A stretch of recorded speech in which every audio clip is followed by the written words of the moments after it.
Warning.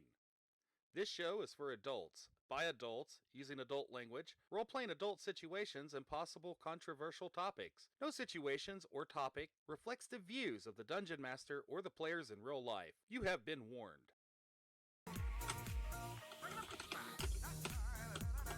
Da da da da da da da. Da da da da da da da da da da da da. Da da. Da da da da da da da da da. Hey, Zarius. Hello. Who's that? I'm that terribly creepy villain you've been working on. I had Oh, some thoughts about some terribly overpowered abilities that I could use against your players as they fight wave after wave of my seemingly endless minion horde. that sounds really fun, but I don't know where my notebook is right now for my dungeon You notes. fool! You should be using World Anvil. World Anvil? What's World Anvil? World Anvil has everything you need to start creating and building Really? your world. You can upload maps, make character or villain profiles, timelines, update world lore, and much, much more. Yeah, that sounds like a good idea. I'm gonna have to definitely sign up for. Why are you laughing like that?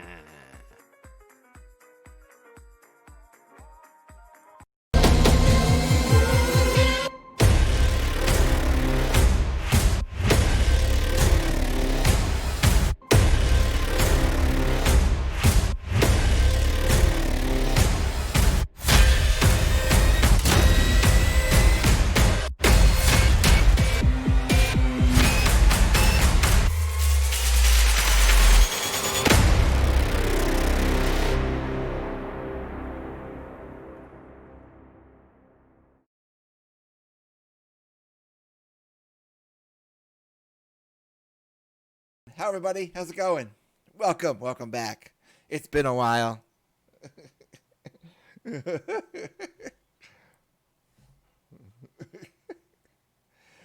uh, he needs that. He needs that with his dick chocolate. So I mean.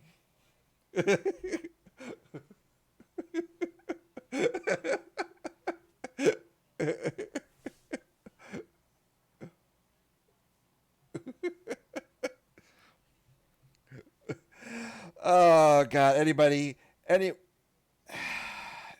Anyways, welcome back, everybody. It's been a while. We haven't had a bunch of games in a while, but we're back now. We should be steady and rolling. Uh, this is episode 32 of Vow of the Keepers. Uh, yeah. Unfortunately, this will be the last game Kim is putting in her papers today.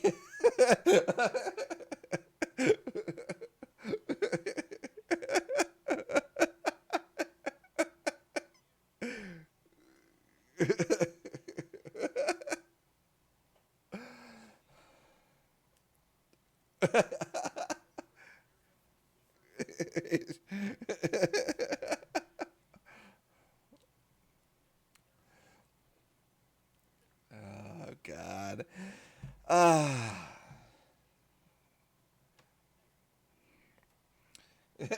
Jeez. Anyways, thank y'all for being here. We appreciate it. Uh, we do appreciate it. We may be a bunch of fools and crazy people, but we still appreciate it.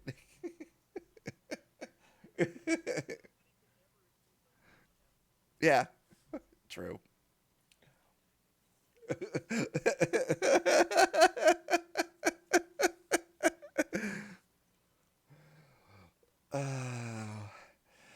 uh, anyways, everybody, as usual, we will not be responding to follows, subs, hosts, raids, donations, or bits unless we get them in exorbitant amounts, in which we will party hardy, meme lord, and have all the fun.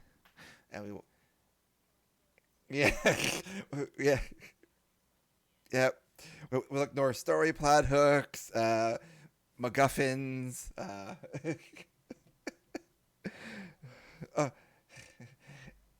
any plot twist. We'll twist it the other way, you know. Oh God. However, we will. However, feel free to chat with us because we will chat with you in chat, and when we are not seriously role playing, we will, respond to you verbally as well. But, of course, no, there's no Karens here right now. Anyways, without further ado, we want to first thank our amazing sponsor, World Anvil, for everything you need to start building and creating your world. You can sign up for free at www.worldanvil.com. And if the bot's working, you can hit up their Discord at the link in chat. See? Like that. And of course, we thank Roll20 for their support, the virtual tabletop membership, and some of the book materials. And without further ado, I hand it over to the Mistress of Ceremonies, our GM Kim.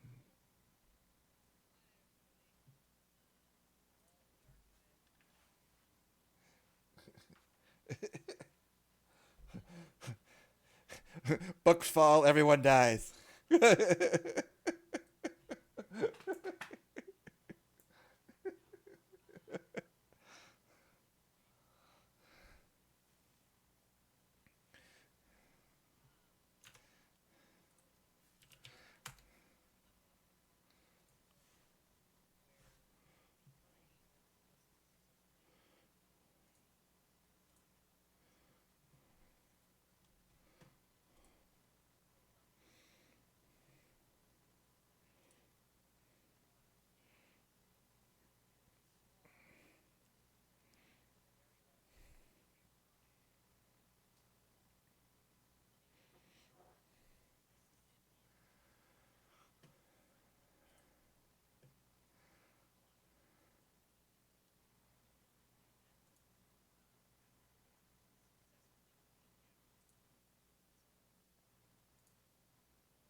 What? Oh, weird. God damn it. Interrupting. Okay, this will be fixed now. No, better now than later. Yeah, Wait, what'd you say? should be Couldn't fixed hear you now. on stream. And I think Aegon went to go put his kid to bed too. Oh, cup. Oh, no, it should be fixed now. Should be fixed now. Okay. So Yeah. to recap, everybody, since there's no sound on stream, Okay, World it's back. Anvil is awesome. Thank you, Roll20 for the support. And things happen, and there's a cat with a gnome. Take it away. It's never a first day back without any technical difficulties. I Hi everyone!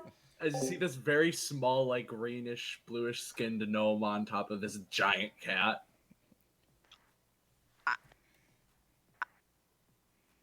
That is a giant cat. Oh,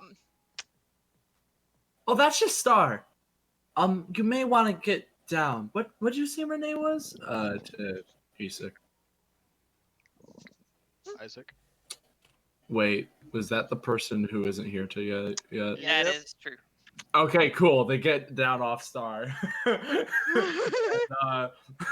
Star then very slowly shrinks down to a regular-sized cat as Eritol slides off. Yes, I changed the name. God damn it. And the cat climbs on up and onto Eritol's shoulder. He gives him a few head scratches. So I hear you're the other group here helping with the undead problem?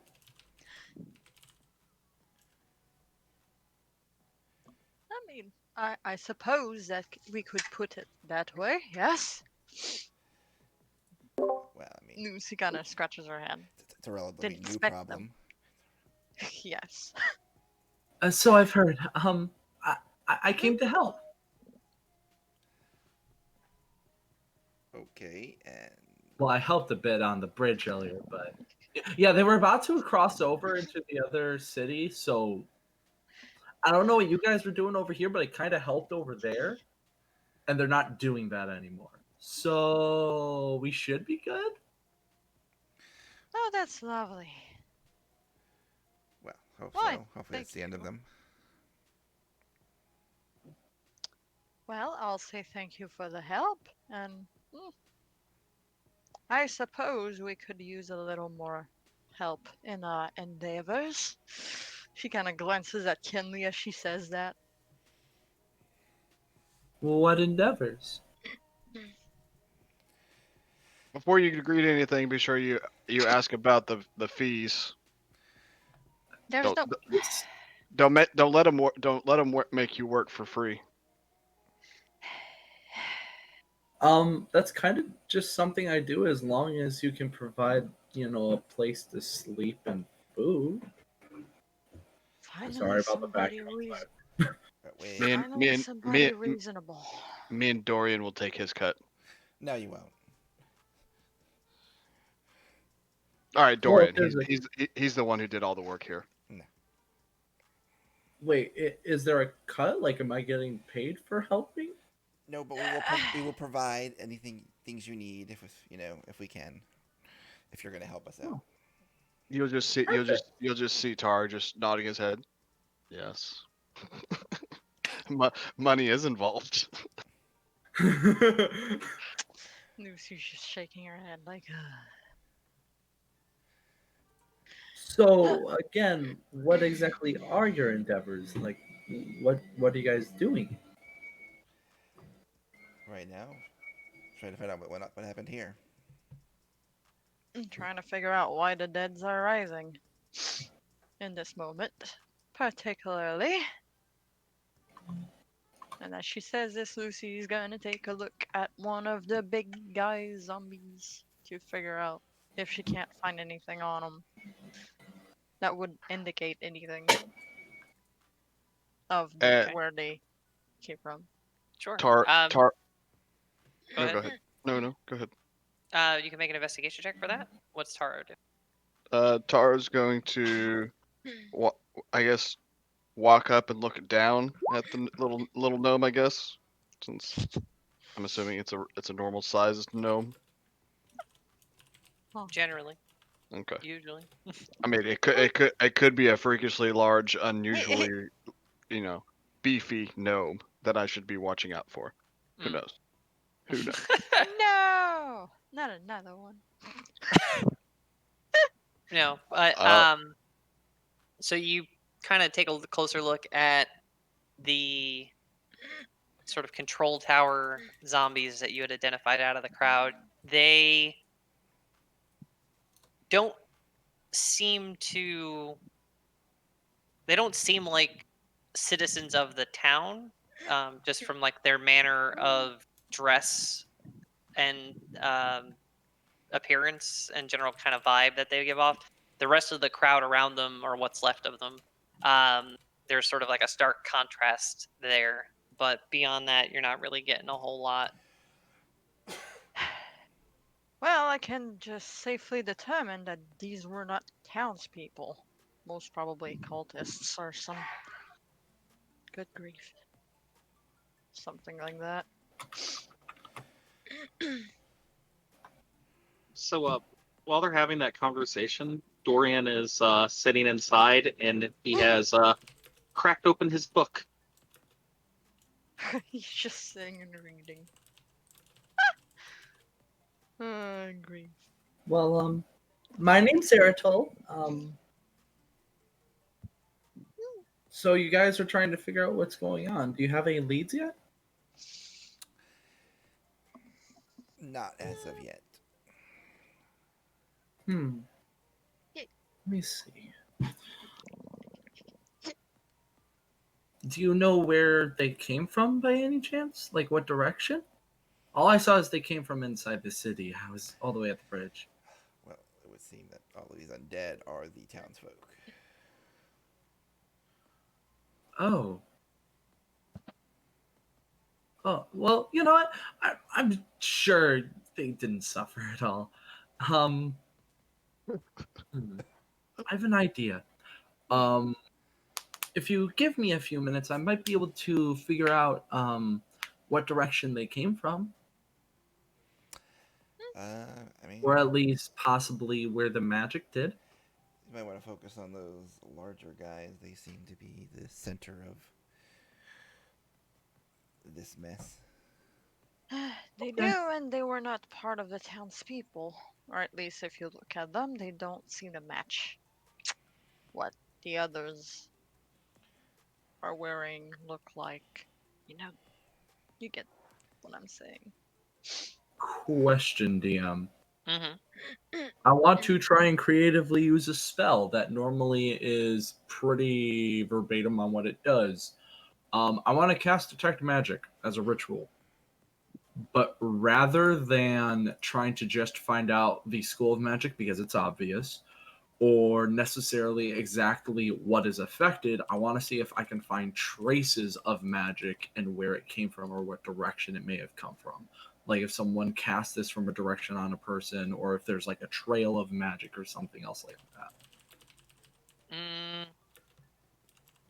Given the nature of this, you wouldn't turn up anything like that. Okay. I wanna lick my finger, put it up to the wind. Can I sense the direction the magic came from? No. Okay. For the shot, though. If that didn't, I mean, if his magical sense didn't work, I figure, why not dumb luck? Sure, yeah. Uh, The wind is blowing westerly. Oh, maybe that's it. They came from the north. Wait, what? So you'll see the air quote kimono wearing fellow walk towards you, and he'll just like you'll just see his eyes extremely judging, like surveying your capabilities, kind of thing. And Okay. when he walks up, probably within about 7-8 feet, he'll just stop, and you just see him. He'll just like bend down to get closer to your level. Well, Eritol's busy spending 10 minutes to cast a ritual spell, so you watch as Eritol pulls a large scroll from their back, lays it out, and it looks to be a map of constellations, though none of them you recognize. And slowly, they begin to run their hands over the top of the parchment, and as they do so, the different constellations slowly rise and float in the air. And while they float, they slowly and gradually orbit around Eritol before finally coming into Eritol's body, and Eritol's eyes, when they open them, are glowing blue.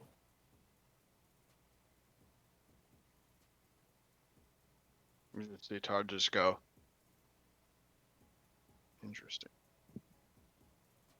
So, I mean, it's quite obvious this is necromancy. And it's obvious these are what were affected.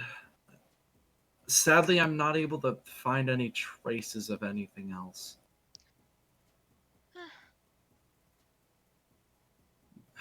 If we could find where it started, that may give us a clue. The only clue we truly have is that a mist settled over the entire town and basically wiped everything off the surface of the earth. Do we know what direction the mist came from? I wasn't around for it, so. Did people ever speak of any of the directions and stuff? I mean, out of game, we know where it started and why. In Yeah. game, it's just a mist. Not really. We haven't been able to conduct our investigation very far. We've been kind of jumped by these zombies.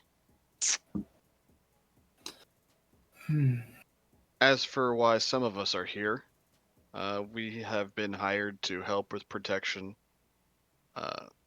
These keepers here, and I'll point to gun-toting psychopath and the easy-talking paladin. Question: I would know about keepers. Maybe? Yes. No. Like, If you're Okay, if you're on that- this I thought I island, remember you saying Yeah. that. apparently they're on some kind of mission to, in Ahugo, save the world or something. Before this interaction happened with these poor citizens, we were discussing the means on how to go about our correct path we should be taking. Some view it one way, some view it another way. And me and my friend, we are just the hired help to make sure that it gets done. Well, if we can't figure out, well, first of all, thank you. Second of all, good to know your keepers. I've heard things about you guys. You seem okay. And third of all, if we don't know where the mist came from, how are we supposed to solve this? I mean, are we supposed to solve this? Or are we supposed to solve the whole world pending? And he'll turn and look at Kinley and Lucy. Well, right now it is not the whole world. It is mainly this island that is doomed if we don't interfere with whatever forces at work. But I suppose this is a bigger scale of seeing things, saving the world. I don't know. I believe this may be related to whoever we're chasing. And who are you chasing? Demons. Lots of them. Oh, and then some hopefully not lots of them. and then for some reason a bunch of humans trying to let loose demons. I'm not sure of that one, but They're cultists. Which may be at the source of whatever has happened here. I mean, it could be cultists. They could just be fanatical believers of some other religion. Either way, wouldn't you think demons would be quite obvious if they came through here? From the demon that I've seen recently, they have way more capabilities of leaving behind a trace. That's for sure. Way Oh, more. they know how to hide. Oh, they know. Okay. I've seen These one are not- literally teleport in, kill someone, and teleport out in a matter of seconds. I can't really detect demons or anything like that. I can in a way.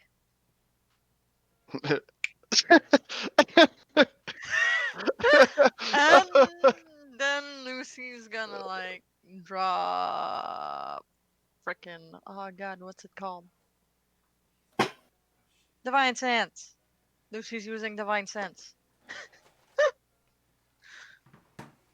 So anything I can detect good and evil, anything affected by the hell spell, or know the location of any celestial fiend undead within 60 feet that is not There's- behind total cover. There's one right behind you. Surprise. There's Ah. one in the building. But can you see me? There's a blasted window right here. Yeah. Yeah, but that bench, I'm pretty sure that bench gives full cover. Did you not read the description of that bench? that he's sitting on. Yeah, That yeah, is I'm like sitting laying down and I've got the book in front of my face and nah. It's the perfect That's- angle. That's not total cover though. Sure. Bench provides half, the broken window provides another half. Half plus half I can makes full. see him if like whenever she turns Either around, she way. can clearly see him. Anyways, So Okay. You detect a sort of a mix. You pick up a little bit of like a celestial vibe, but also a touch of fiend coming from Dorian's direction. Seeing that that would explain the black eyes. So you're gonna go out loud. A mix, huh? No, No. Okay. no. You missed out on your opportunity. Shut up. Oh, yeah. Oh, didn't catch that when I read through it. That's my fault. So you would also pick up a celestial presence coming from the cat as well. Double check. She kind of looks at Star, tilts her head. Well, whatever it is, I cannot sense any feeds around. He's gonna keep quiet on still haven't learned the name Dorian. Dorian's thing. Oh sure. Now Sure. There's now you Airtoll, there's keep quiet when Isaac. you keep quiet when you notice. Look, the fiend. she doesn't want me to slow time and fireball them while they're all grouped up. Look, he's dangerous, so it's like, yeah, it's not. That's a smart She play. learns. Slowly but surely, she's learned with Kelloland. Mm-hmm. Slowly but surely. Sure. You slowly found your love for him. It's growing. You're not Finnegan, so shut up with that. Yeah. We're missing out on quality banter. Meanwhile, What'd I miss? Dorian turns the page of his book. Taro actually will like slight bow to the little gnome Aerotol that he's, I guess, expressed his name to the group. The name is Taro. If you need anything from me or my partner who's inside, give us a holler.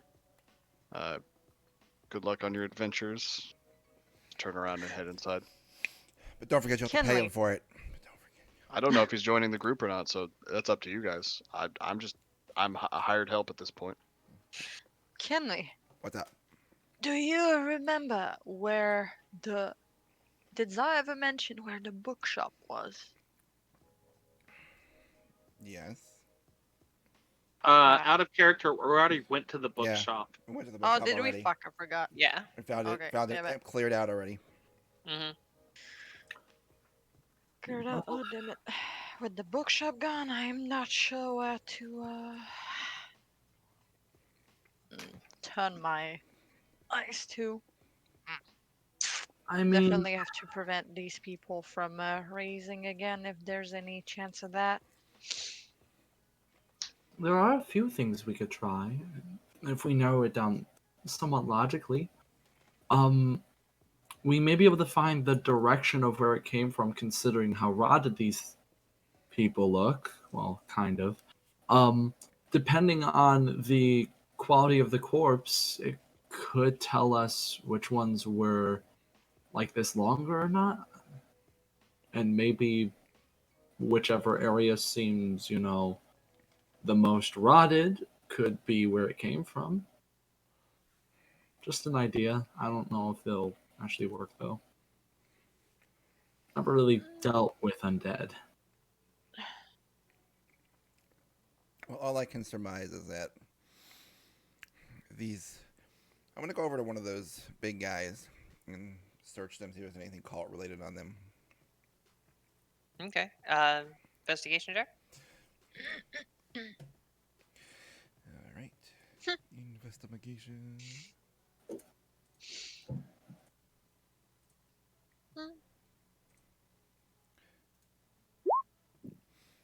I don't Nope. see Rip. shit.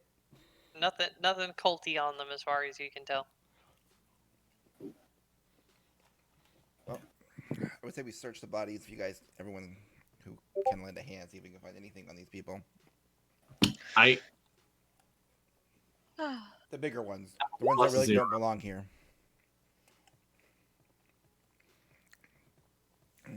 I guess Lucy could try her hand at searching for anything cult specific.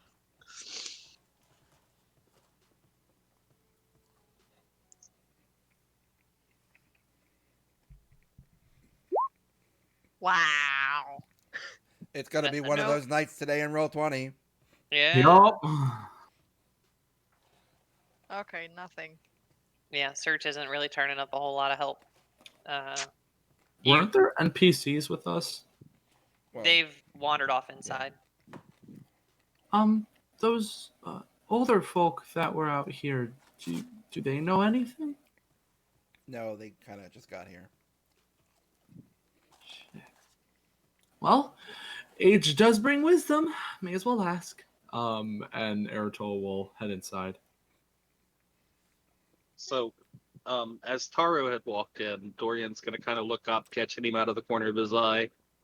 So, did they sort out the midget and the cat?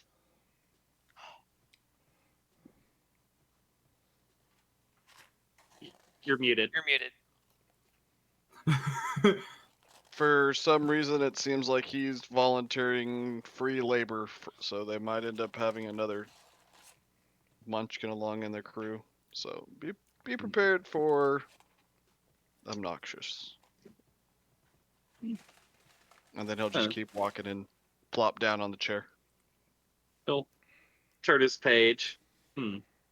Well, I suppose a behemoth-sized cat is very useful in battle. I mean, so are wings.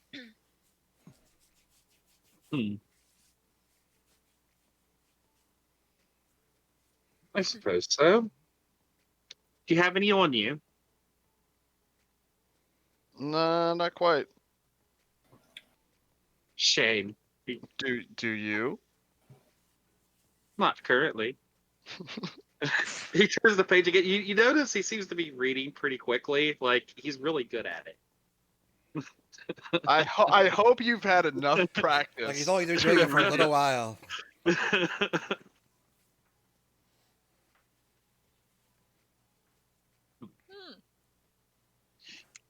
You know what's very interesting? I've read this book before, but there's certain parts of it I don't remember. Well, I could understand that if you read that fast all the time, you could be skipping parts. No, I assure you, I'm not skipping anything. Turns another page.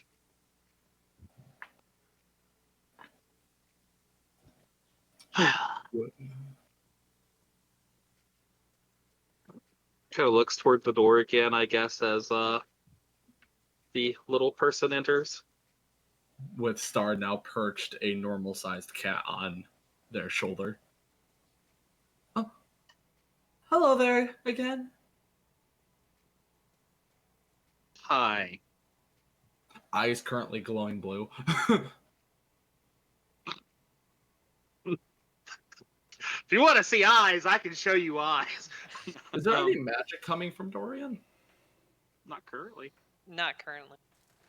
His Nor any items? Well, Okay. with detect the staff would glow. But I mean, otherwise, so would my sword, but you know, hey. the sword's sheathed at the moment, so this. Oh, that's true. Yeah, the staff and the bag at his side would glow. Because it's a bag of withholding. Well, it's a bag of holding. Holding, bag of holding with holding. Yeah. Holding. Oh, that's a nice staff. He just slowly turns his head towards you and stares at you. Sorry, I didn't mean any disrespect. Just points to his eyes. I noticed it was magical is all. Of course it is. And he looks back to his book. Okay. Man, Dorian's a gas. Eritol still keeps smiling and walks up and says, I'm Eritol, by the way. What's your name? He'll shut the book. Dorian Black. That's ominous, but kind of cool.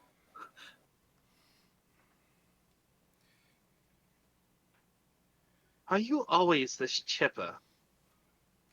I try to be.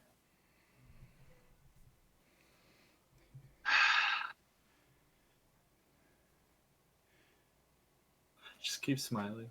Not like a weird, unnerving smile, just like a very genuine smile. What an interesting cat you have. Oh yes.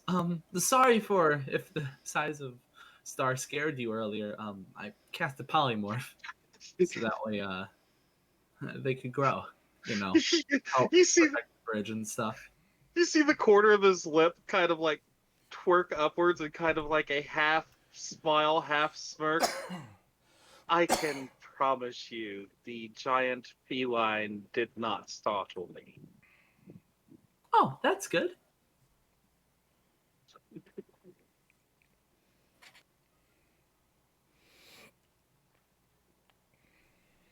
So my companion Taro here was telling me the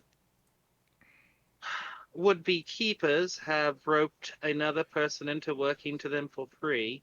You know, they will pay you. You just have to demand payment. Oh, I didn't know how it worked, so I just told them I'm willing to help if there's payment involved. That's great, as long as I can at least have, some shelter to sleep under and food for my belly. I'm pretty much good. But if there is money, I'm happy to take what I can get. The going rate's 100 gold to get started. Well, that's good to know. Yeah, speak to the one with the thunder stick. Which one's that? Kinley. The one with the gun.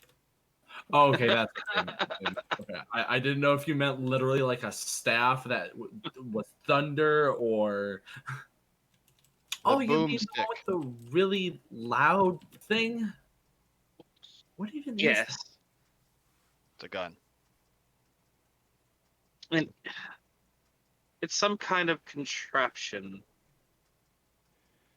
From bits and pieces that I've gathered, apparently she got that little bit of technology from some cultist. Oh. It's not like cursed or anything, is it? No, but I'm beginning to think I am more than usual. Why is that? No reason.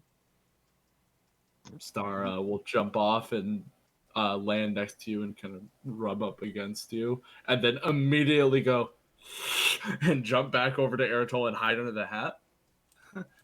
It's like something about you doesn't sit right with Star. Whatever. Star's kind of got a particular taste in people. Not like that. Star doesn't eat people. Well, I would hope not. No. Even those weird zombie things Star spit out. It is fortunate that the cat does not like me. I'm allergic anyway. Oh, that works just great.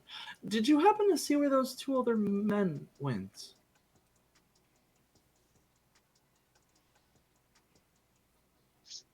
Turn my head and are they still in the room?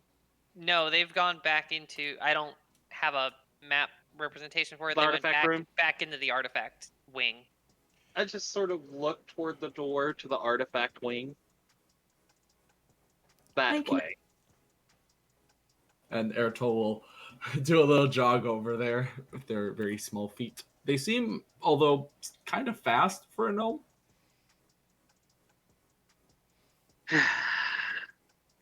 Yeah. Just gonna sigh again audibly and just look over at Taro. I think we need to ask for more money.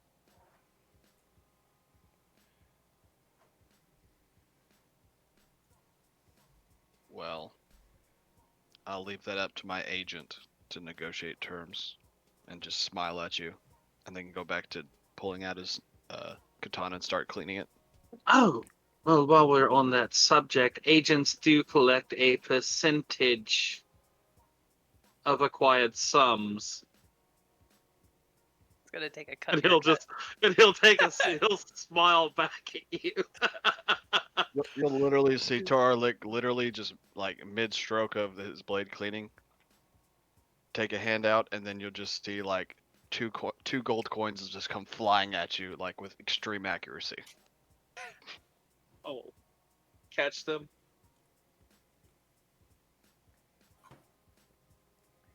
Drop them in my coin purse.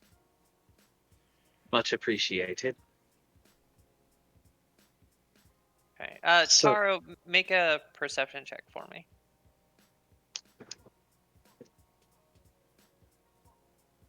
Oh yeah, is there anything magical on Taro? Would have seen that.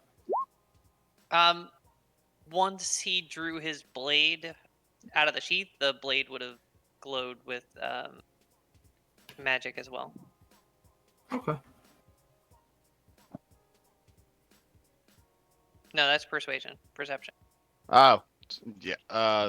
The other page. Just add a +1. We'll call it good. You're doing what I normally do. Yeah. I'm contagious. They're just peas. It's no big deal. Yeah. Okay. But So the- you have a +2 to your perception instead of a +1. Yeah. Okay, so it's a 17. You notice, like, as you're kind of focused on the desk in front of you, cleaning your sword, you notice that there is a note on the desk that seems a bit out of place. It's it catches your eye just because of the big sort of flourish way that it's signed at the bottom. It is a note that reads, "To my newest prey, one down, a few to go. Yours, Allele," and the last L is this big swoopy flourish that looks like an oversized longbow.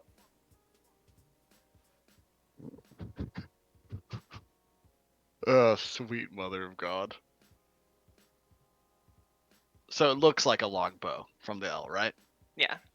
Okay. You'll just Taro will just like you'll see like color completely gone from his face and go as he goes, Dorian, here now. I have something you need to see. Dorian's gonna sigh. He's gonna stand up and he's gonna walk over. What is it, Taro? I will lift the note and show the note to him. I found where Oh. Vanessa went. I'll look down and read the note. Do I recognize the name? Yes, it was the person that you crossed paths with on the road on the way here, the one who hunts dangerous game.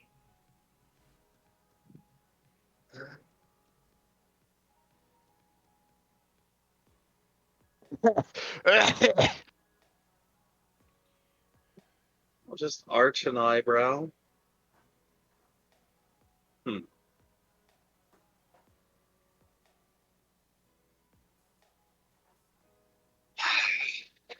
Oh.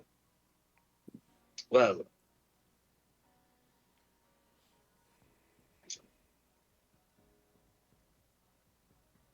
Sucks to be her. Do you want to show this to the others, or?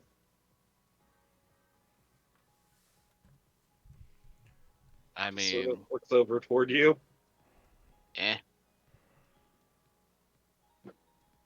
I suppose we should. They did pay us after all.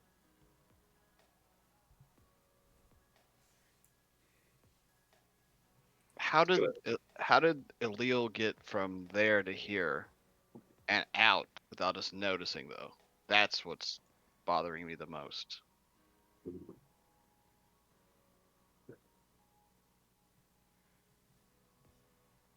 Well, there are magics that can do that. Hunters though?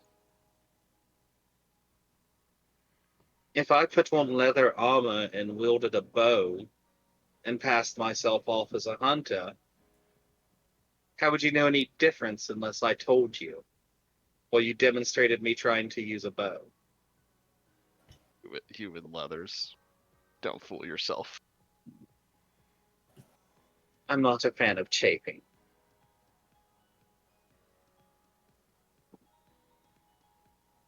He's gonna turn his head toward a broken window.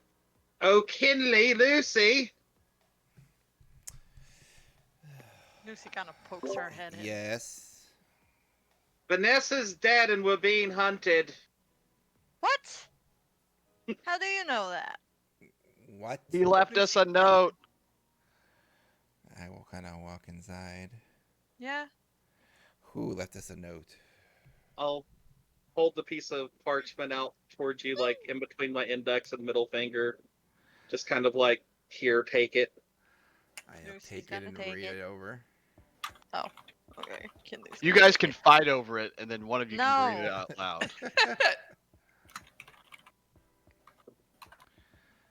Kinley takes it. Lucy reads over her shoulder. There you go. Great. One Indeed, more it's been problem. a while since I ran into a serial killer. Like we don't have enough trouble on this fucking island already. Sometimes a dragon falls out of the sky. Sometimes you get hunted. I mean, usually I'm the one hunting, so it's a nice change of be. pace. I wouldn't be surprised if it was one of these stupid cards.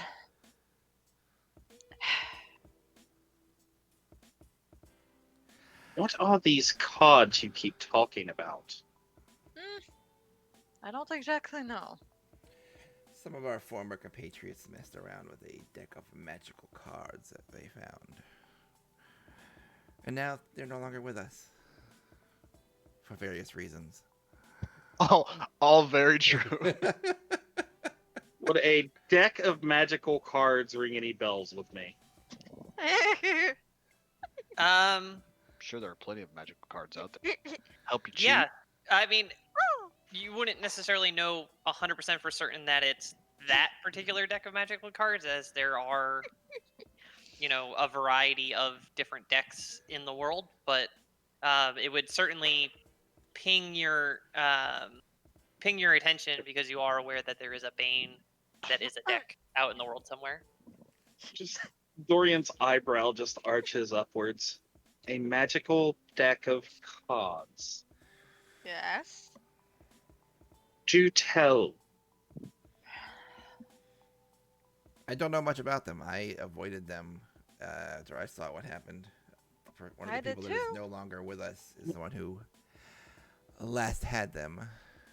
Okay. All I Let me know is that start again. And be more thorough in my questioning. How did you encounter a deck of magical cards, and in what circumstances did your idiotic former party members draw from them? We were exploring what turned out to be a paladin training ground of a sort. Yes. underneath a monastery. And one of the members of our group found them in a chest there. You don't say. And Who keeps cards in a chest? Well, these cards you certainly want to Weirdos. keep in a chest. And what happened to these cards? where they are now, I have no idea. But all I know is one of our members drew some of the cards, and then next thing we know, they are, I guess, dead. Kind of dead. Partially dead. Mostly dead. I don't know. I don't know much of magic, so it's not something I can explain well. Lucy's gonna check for Finnegan's body in her bag of holding. Here, I'll show you. Reach in, pull out the body. See, dead. I see like that, but Unfortunately, when you reach into the bag to try to fish for Finnegan, nothing appears in your hand. He does not appear to be in the bag. okay, what everybody sees is this look of pure confusion on Lucy's face, and she kind of looks into the bag and is like, Kinley, Can you try to reach for Finnegan? I can't seem to be able to do that. You Wait, reached into my bag. If he's you not, keep dead party members in your bag of holding. he He's said not dead. mostly dead. His soul is not in his body. I had to find a way to preserve his body. What better way than in a bag of holding? What is it with you and people losing their souls? Apparently, this Finnegan person, Bella Ormar, is there something I should know that, you know, Are one of That- you guys doing it? Yes, I am a very unlucky paladin. There, I said it. There is like a lot of disdain and like sarcasm. The last unlucky paladin I came across was Ugh. usually trying to change their religion. for prosperity, just so everybody knows, I just rolled a 1 on a d20. Dorian's going to tilt his head over towards you, and he's just going to say, well, that's what happens when you worship a usurper god. Oh. Fuck. Burn. Casting aspersions against the. Actually, that brings Gone. up a great point. You're helping them revive a religion that you're a paladin of another religion, right? Am I Oh, it gets even better, Taro. They're helping revive a religion going against Imperial Edict for the decree of unified religion, while letting their former party member, Zar, take all of the charges of being a heretic for doing so, yet they were completely complacent and apparently are perfectly fine with him facing the consequences instead of them. I'm pretty sure it's a sane thing to make that Lucy would believe the cards being to blame for Zar's fucking fall from grace or whatever. so you're saying we've been hired by a bunch of people that are going to blame us if something goes wrong? Shut Oh, up, I'm asking the DM. Oh yes, that would. I mean, it would be a reasonable assumption that because it was such a dramatic shift Yes. in. Let's just say that everything was hunky dory until they drew those cards, And now I can't find Finnegan. Great. and after drawing the cards, now Zar's a wanted felon, and For a I crime have a he mostly dead really friend that hasn't apparently got- was taken when he left. So you think Zar took him? Where else would he go? He's not in my bag. Not in your Oh, bag God, where he she's should gonna- be. She's gonna try to reach for the sapling. Do we have the sapling or did Zar take that too? Trying to remember. I think you left. You took Finnegan, but you left the sapling, didn't you? I did. So the sapling does appear in your hand when you reach for it in the bag. So Oh, thank God. let me get this straight. You found a deck of cards in a paladin training ground locked inside of a chest. I Don't warned forget you it- not to touch it's- it. Some of you drew cards from it. One of them ended up with their soul removed from their body. The other one became a heretic, and the cards just magically vanished. No, as far as I know, they went with Zar. What he did with them, I don't know afterwards. I'm gonna roll an insight check. I never saw you give them to her. I wasn't You were there. there. You were there. The whole party was there when Yeah. Becky was given the deck. Yeah. No, I wasn't. No. So don't even. You No, have to because live while you were dealing with Becky, I consequences was of your over by where actions. we were camping. I had wish. I had it. No, because Bardolphus was all pinned up and pin-cushioned up against the wall, and we were all looking at him. And she made Zar draw one final card. Mhm. You were there for that. I knew Yeah, you we drew were- cards, but I don't. Mike, The- I wouldn't have seen you traded him with her. The only person not there at that moment was Isaac because he was outside in his hot tub time machine. Yep. Time machine. Props to that guy. I still love that it was like, man, I just make a hot tub. Like, sure, why not? Yeah. Little earth manipulation, a little water manipulation. But- Make that happen. But everybody should know that was there at that time that Czar gave the cards to Becky. That would be common knowledge because that was part of the deal to get Becky to go away, and everybody was kept up to date on what the deals were. Mm-hmm. And Lucy was not okay with them, but Czar did it anyways. Anyways. You need to roll your What? deception, I think. Well, no, I mean, if he says Kinley didn't see it, Kinley didn't No. see it. Kinley wasn't paying attention to their deal because she was busy doing other things. She had staring at this body at their office. And he knew that you were. All she knew was that you were fucking drawing cards, and she didn't want to be around to deal with it. So After what happened with Finley, she didn't want to be anywhere near it. Finley. Kinley. so He is now Well, Finley that- for good. That hadn't come up for a while. so I do have a major question that this whole situation revolves around. Why were you in a rundown paladin training ground underneath a monastery? We didn't know what it was. We just knew that there might be something in there to help us. So it was. So you went into an abandoned place inside of a monastery just cuz. Because it was related to the Six. How did you know it was there? You just see How the did we learn eyebrow. it originally?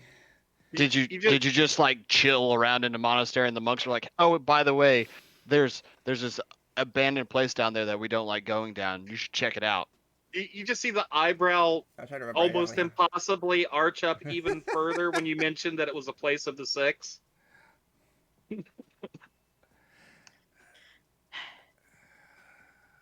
Because for my life, I usually go to places I want to go to or I'm paid to go to. It's not, oh, there's a hole in the ground over there, let's just jump in it just cuz. Wonder where that hole's gonna take me. Yes, well, we have to investigate every areas to find the pillars and maintain them. So, I whenever think we our get original, a lead, wasn't our original purpose for going there was we thought one of the pillars might be there. After what happened to the monks, we heard that the monks had stopped, not shown up. That's why we originally went to investigate it. mm-hmm. What happened to did you kill the monks? No, we found a bunch of rather vicious yetis here that had murdered them. So now you're dealing with a gang of yetis Yes. We, So you in a liberated monastery. you liberated a monastery full of dead monks from some yetis with a paladin training temple underneath of it with a box of magic cards hidden inside. well, that's what we found. We weren't sure what we were gonna find when we got here. We thought maybe one of the pillars might be here. We were running pretty blind at that point originally. We still kind of are. So you went to investigate this monastery and then found a paladin temple underneath it.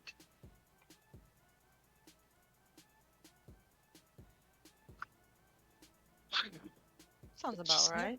Gonna How- shake. How many yetis did you kill up there? I personally don't think he killed any of them. I think we kind of avoided the place after we found the yetis and came back later on. Fuck. So, wait. Then we finished up. Let me. You went up there to look for a pillar, encountered yetis, left Yes. because we didn't finding have them- finding the pillars Yes. is not important. We didn't have and the you came back manpower later. to take on the yetis at that point. But you went back again. Yes. Did you have more help? We had some experience. With killing yetis, but then you didn't kill them. I'm just gonna. Dorian's just gonna shake his head and just sort of put his hands up and level just ups in game. and he's gonna walk off. He's gonna walk off toward after where the little gnome head went and Grandfather and Silverheart is, because he's frustrated at this point and he doesn't want to fireball Kinley. Because I'm just gonna assume with that insight, I can tell when somebody's trying not to tell me something, and it's just, yeah, I'm just gonna walk away before I get angry and start killing people. Okay. So we'll sort of time cut backwards a little bit to is it Eritol now? Eritol now? Eratool. What a tool. Eratool. Eritol. Eritol. Okay. You Just gotta need a little change the practice, name. so It says making Eratool. It still says Eratool. No, No, it's well- changed. It not on your user. God damn it. I only see Eratool. Okay. So, like as Taro is finding that note and all of what had just transpired slowly rolls forward, that doesn't help. Stop that. Don't do that. That doesn't. You open this like big, heavy double door to the sort of artifact wing, the Hall of Fame section of the archive, and you sort of stumble into the middle of a very heated argument between the two older gentlemen that you have not actually met yet. The taller and younger of the two is doing most of the yelling. It seems like the older one is trying to diffuse more than anything. But they are arguing quite a bit. Make a perception check for me. I want to see what of this conversation you catch before they notice the fact that you opened the door and stepped in. Okay. Not very much.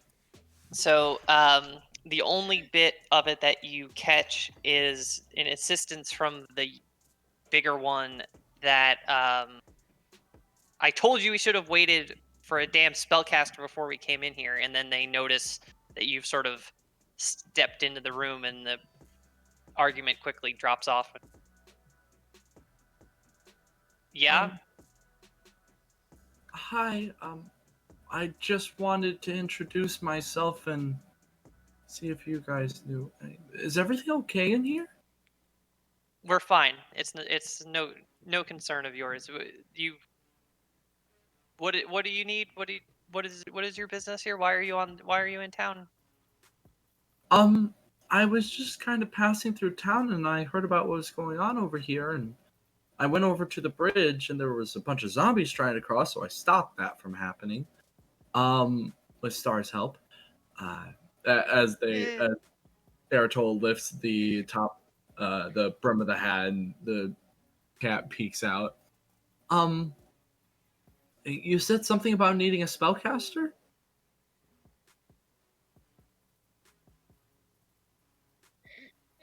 It's fine. It's keeper business. This so you kept them out of Animus then? That's you have done quite a service for that town defending the bridge. There was a lot of them. They wouldn't stop coming. Yes, it looked like basically the entirety of this town had been reawoken. Was nasty business. Huh. Well, you said something about needing a spellcaster. I do know quite a few spells. If I can help. There's some specific things we were hoping to accomplish before coming through the dome that we were not able to. I don't think it will be within your wheelhouse to achieve it. Nothing hurts with trying. And what's your specialty? Mostly nature-based magic, although I do know a few tricks that most druids wouldn't know. What are your names, by the way? Okay. The older of the two will introduce himself as Grandmaster Bellafiore, and this is Fieldkeeper Silverheart. Hmm. Uh, Well, those are some Uh, pretty nice titles. yes, hard earned and well deserved for certain. And you are Eritol. A druid, as I said. And hold out their hand. right. Yes, druid. How are you? No, I don't know. It seems to be kind of running through a couple of like schemes and ideas in his head real quick, and kind of ruling them out with a mumble of like, "Oh no, I don't have one. Probably wouldn't need somebody who could." And they don't. There's a lot of that going on.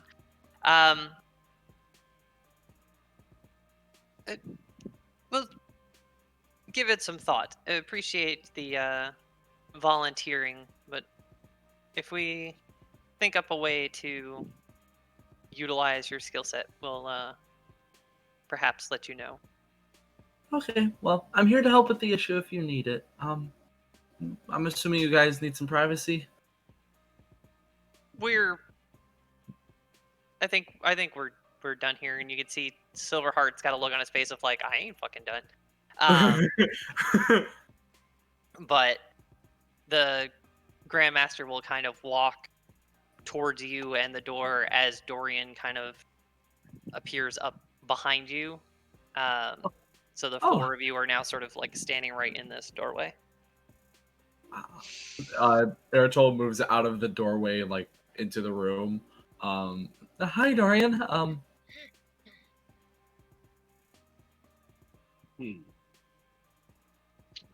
Dorian will just step aside so Grandmaster can walk past him, and as he does so, he's just gonna creak his head toward him, and he's just gonna say, "You know, it's gonna be hard to assist your granddaughter if she insists on not telling the full story." Fuck, dude. And then he's gonna turn his head back away and look toward Silverheart, and you need some clothes.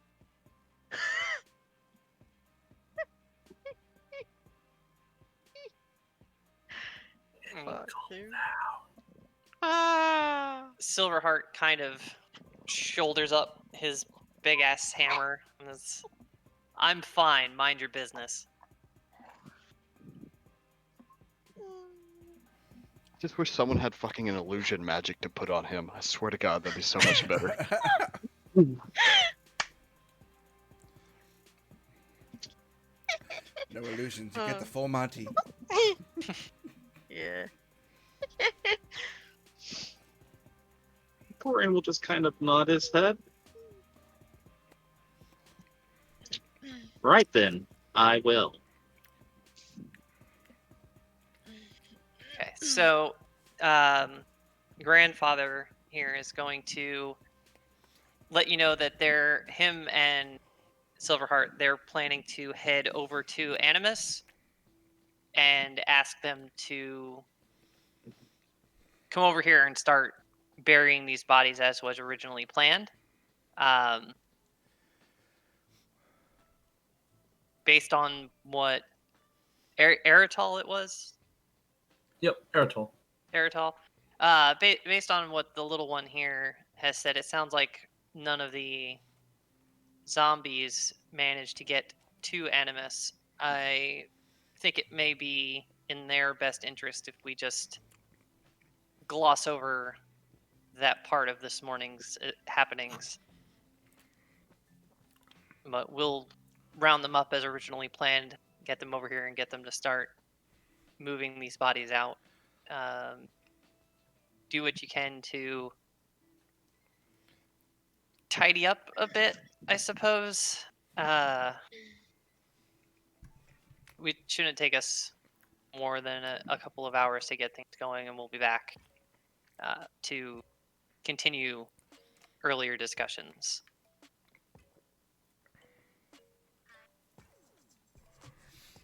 So Dorian's gonna look at Eritol before we leave the room,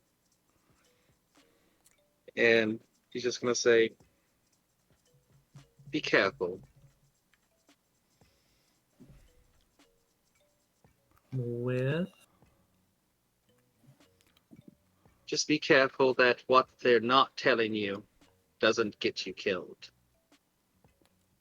And he will walk out the door. a little shiver goes down Eritol's spine. Oh my god. Pain in the ass. So if there's anything And you Eritol want will to watch back. ask them or ask of them or anything like that, you have an opportunity to do so. Otherwise, the two of them are going to head off to Animus to, like I said, round up their burial detail and start getting these bodies put away before they start going bad.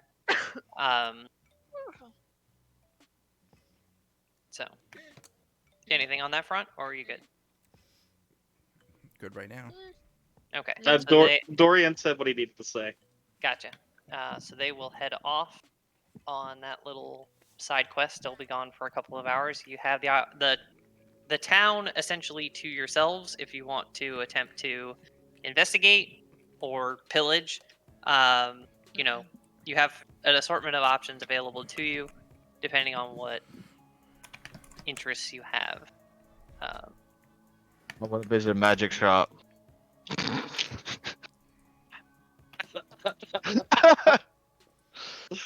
I can make a hell of a negotiation with them too. I'll take all your stuff for 1 gold. Talk them down, haggle with them. They didn't. It's like they didn't say no. If you are heading to a magic shop, Dorian is not going to go with you, but he would say, if they have any rings, keep an eye out for me.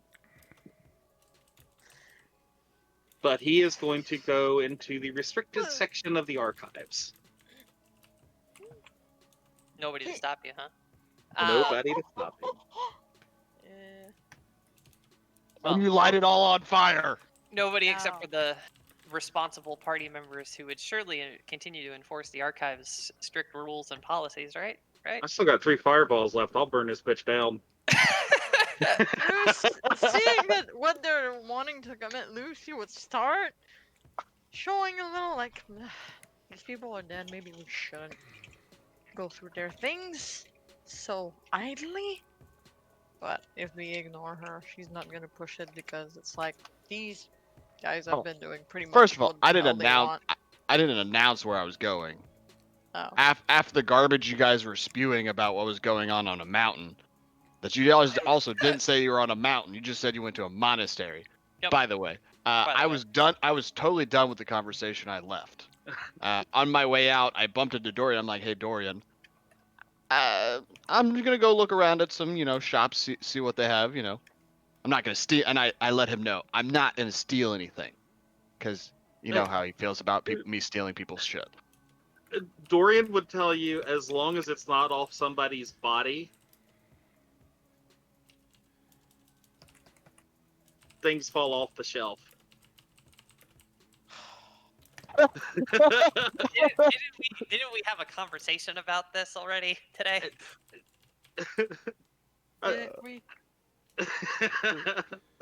Yes, but we're not going to bring that up. But Dorian would not talk to Kinley or Lucy when making his way back through the archives, even if he passes them. He's just going to not even pass a glance their way because he was told to mind his own business by their superior, so that's exactly what he's going to do. Okay. So what are we on the prowl for there, Taro, with your window shopping? Oh. Armor, rings, belts, helmets. We're talking like bags of holdings. We're talking scrolls. Woo! Everything but a sword and a shield. Let me tell you. Okay. So a lot of that's not going to be here in town, That's right? fine. It's a town of primarily like scribes and bookworms and things of Of that course, sort. of course.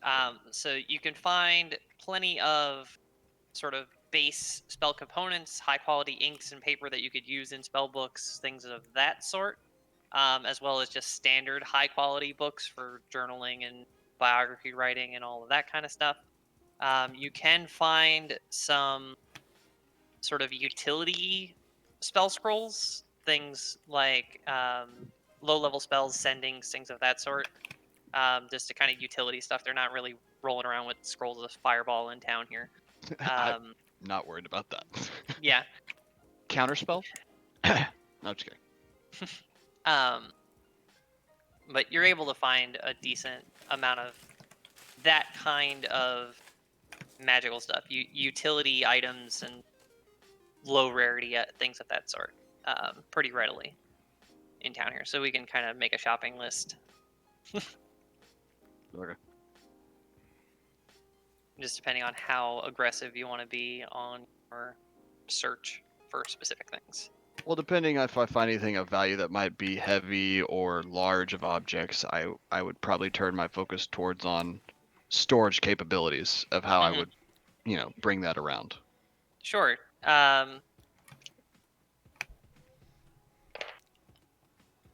You can find at least 1 or 2 bags of holding floating around town. That's what I'm talking about. Dual wielding, bag of holding. Aren't high quality gems used for spell scrolls or for certain spells? Like their components needed? Pretty sure I remember like diamonds and stuff like that. Like higher level spells would, yeah. No? Okay. not so much for this. There's no 500 gold diamonds laying around? No. Damn. I think then after that, I'd look for more like after utility scrolls I find, I'd probably look for I definitely would keep an eye out on rings, I guess, since Dorian's looking for I don't know what ring he just said Yeah. Keep an eye out on rings. I'm like, cool. Sure. Chances might be a ring of protection, you never know. I go into a jewelry store, look at all their wedding rings and no, I'm just kidding.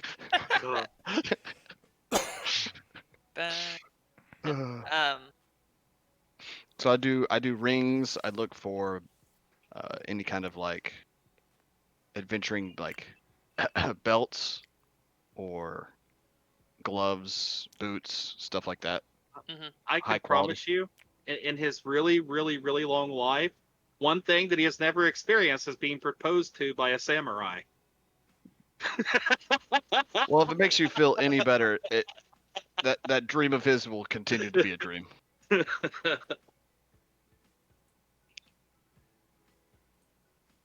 Okay. Yeah, like I said, we can sit down and kind of work through a wish list kind of thing because like you not important right now. Yeah. Pick of the town essentially. So a lot of basic utility stuff will be somewhere in here somewhere if you just take the time to find it. So we'll work through what that'll be for you.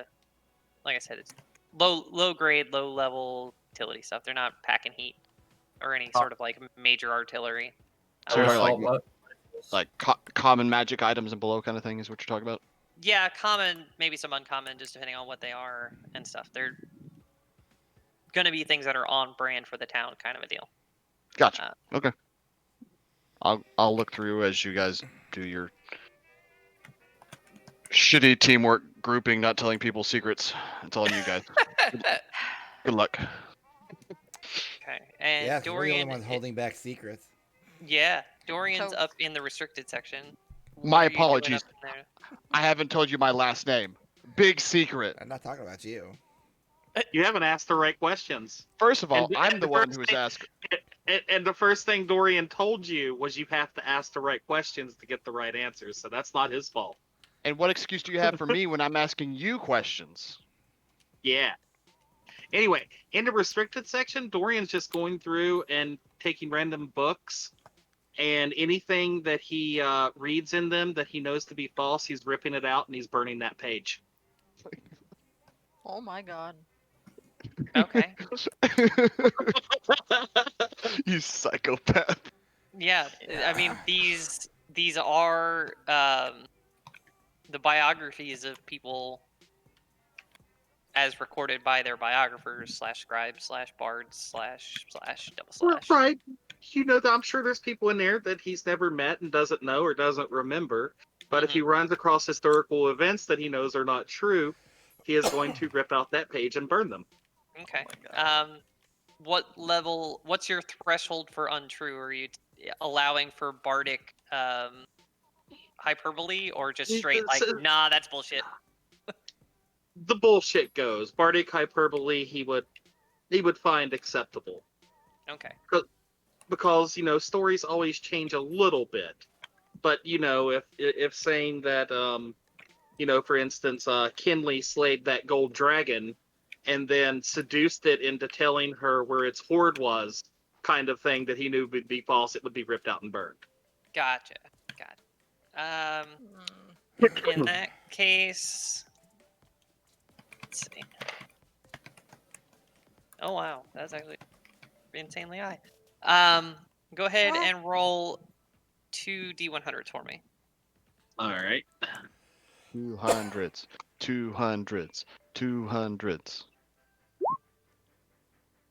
82 and 29. Okay. So,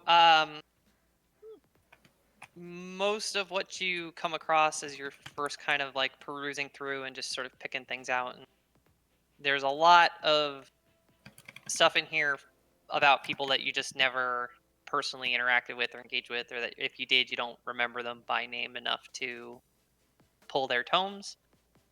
You do find a couple that stand out to you as like, now wait a minute, there's no way that this guy did anything that would warrant being in a section like this. Like, that's a bunch of bull. And you start flipping through and you're like, yeah, no, somebody paid for this one. Up it goes. And but for the most part, the vast majority of what you do pick through seems to be legit, which may be partially why it's up here in the first place. Yeah, he's perfectly fine with that. He has no problem with that. He just has an issue with revisionist history. Yeah, no, that's fair. But so you do occasionally find a thing here or there of people that may have splashed some coin to get themselves some big ups, but for the most part, this room seems to be on the up and up. All right.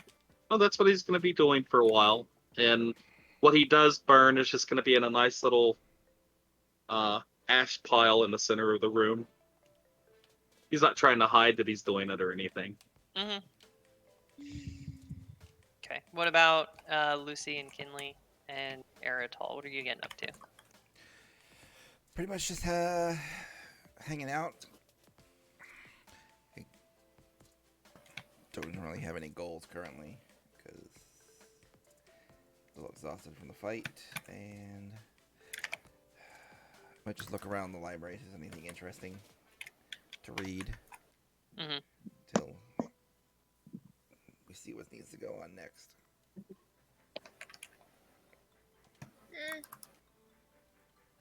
Lucy would probably just be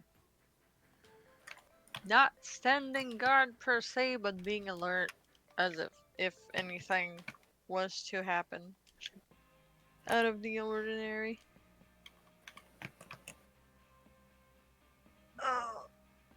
But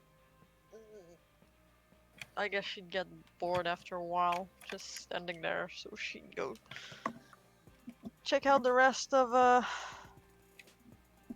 library, probably, because she never actually ventured into the library, so she'd probably check it out. All right. And Eritol, what are you? I'm not muted, am I? Nope. No. Okay. No, I hear you. Eritol's going. Yeah, Eritol's gonna go ahead and mostly just try to look for something to better protect themselves, because that's like the one weakness they have right now. Like possibly something magical that help with protecting themselves.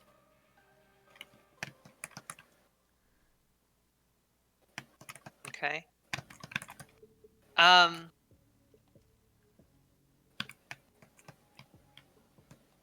Yeah, you would have a little bit of trouble finding that kind of thing in this particular town. They don't really stock a lot of protective stuff, heavy duty stuff of that sort.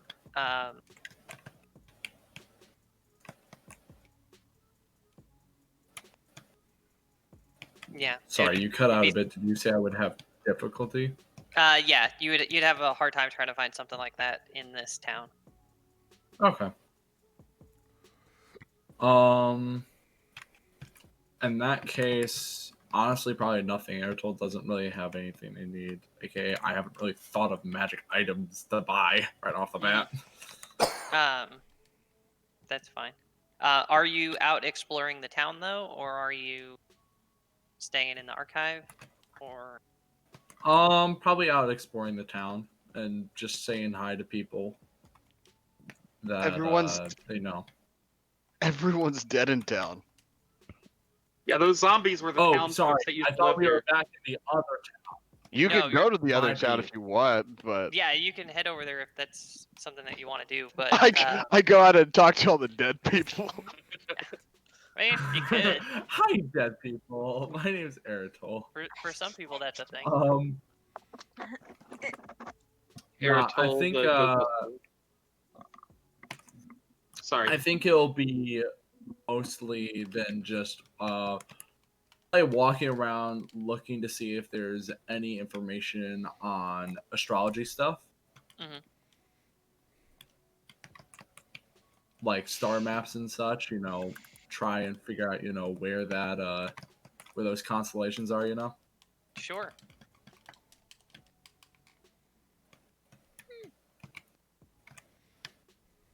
Okay, so you are able to find a shop that deals in those kinds of books, astronomy and books on astronomers.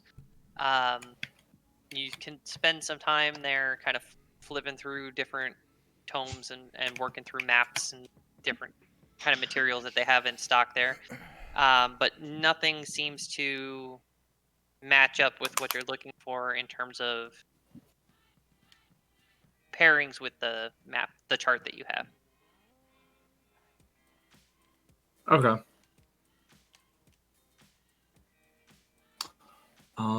In that case, mostly just maps, and that'll be it. Just finding maps of different places around, the world and such. Mm-hmm. And make a perception check for me. Okay. Taro, make one as well.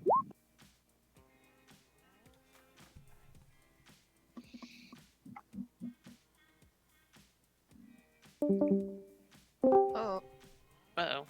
Sorry. Gone back. There we go. Disappeared. So, does it have anything to do with perception of, say, I don't know, seeing a fiend? No. Damn it. If so, I got advantage. It's a fair question. But not.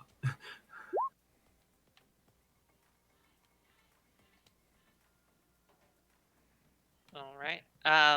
So as you are working your way through town here, doing your various shopping and things, you do spot that there's a snare trap rigged up down one of the side streets.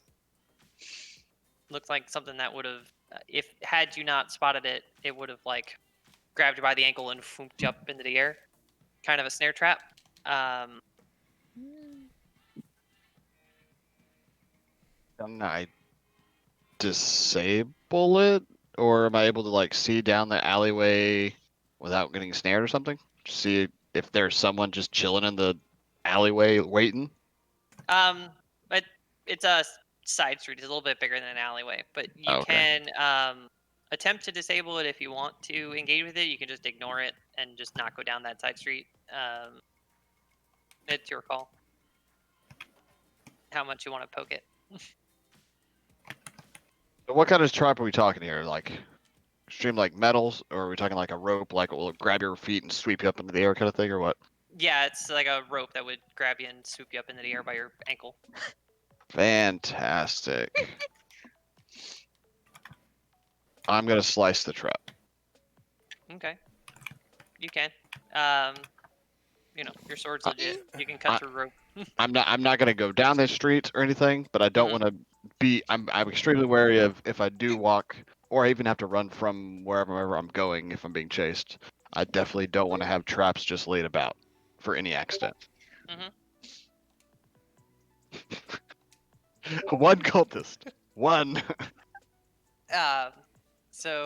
Eritol, I need you to make a dexterity saving throw for me. Oh, that's fun. Okay. Rip. Okay. So you hear the sound of like a knot getting yanked and a counterweight, and lunge forward just in time for a net that had been disguised on the street to up into the air. It didn't snatch you up, but it almost did. Jeez. Okay.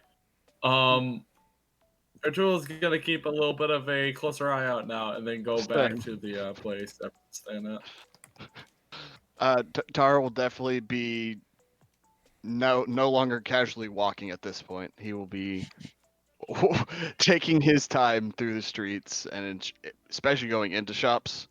He's not gonna just casually just walk in there. He'll open the door, check sides, kind of thing, make sure no one's up above, stuff like that. I mean, so it will definitely take him longer to get through stuff, but he's if someone's setting up traps, because that trap does not look like it was there before zombies. So alarm bells are definitely going off in my expertise of the field. Sure.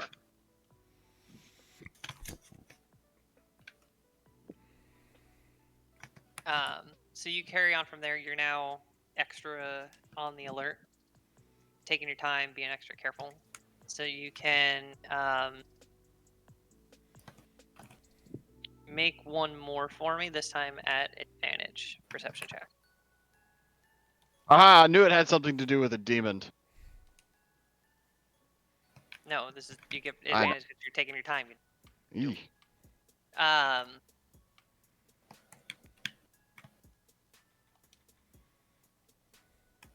You make a dexterity saving throw for me.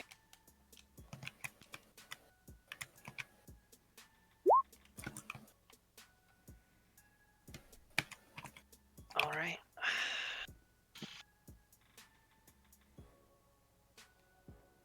Yes.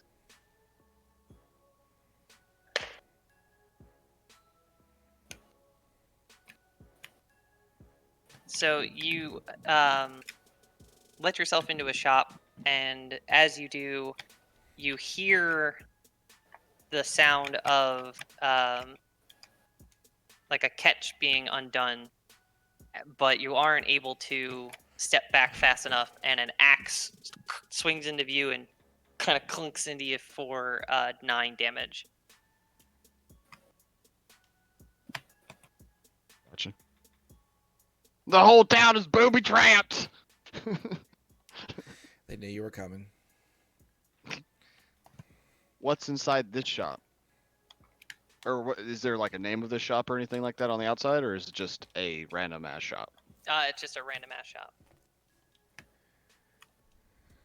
I mean, if it doesn't seem of value inside, then I guess I wouldn't be going in. So I guess something's important in here.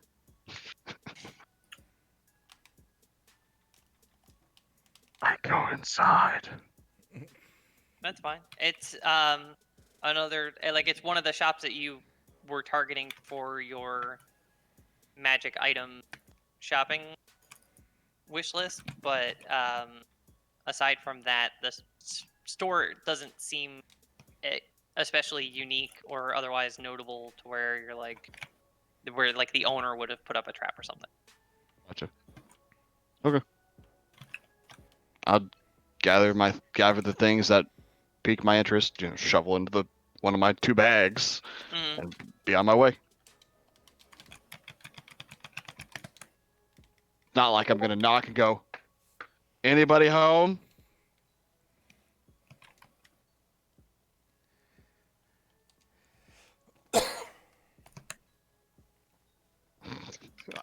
I hope not. All right, I guess he'll make preparations for opening doors now, to where he's gonna open doors from the side of the building and just push the door in from the side. If he can get axed from just opening a door, he just thinks in his head, or poison darts could also be launched to open up the door. He's just gonna from now on just go from the side of the door. Gotcha. So those 2 traps were the only 2 that you come across throughout your shopping expedition. As you are more and more careful, everything else seems. Do I see more that are around, or there are just not really any more kind of thing? They're Because just important. Because there's important to know if there's plenty more that I find that I avoid. No, it doesn't seem like there's an overwhelming number of these traps. They're just very specifically placed. Like they're basically in your path. They seemingly very deliberate. Okay. There isn't just like a sea of booby traps in the town. Well, I'm trying to figure, like, if I found more than just the 2 encountered as I'm going through different shops, or is just I only recognize 2 kind of thing. There could be more. I just don't see the others that I didn't activate or whatever. Because if there are a lot, if they're air quote purposely in my path, I would assume I would see more than just 2. If I'm going through quite a few shops.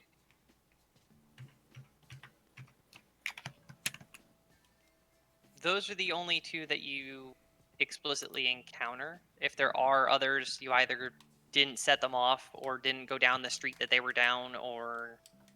Okay.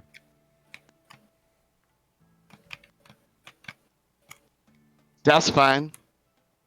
I'll take my loot and be happy.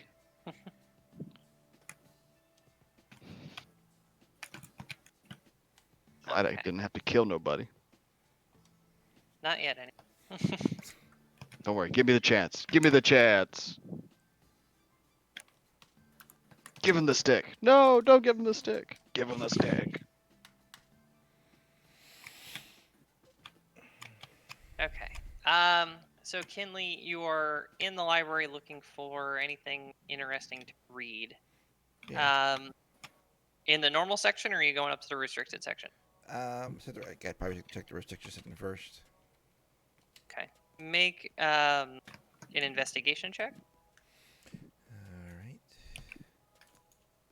Dorian would eye Kinley as she walks in, as he's incinerating a page upon the floor.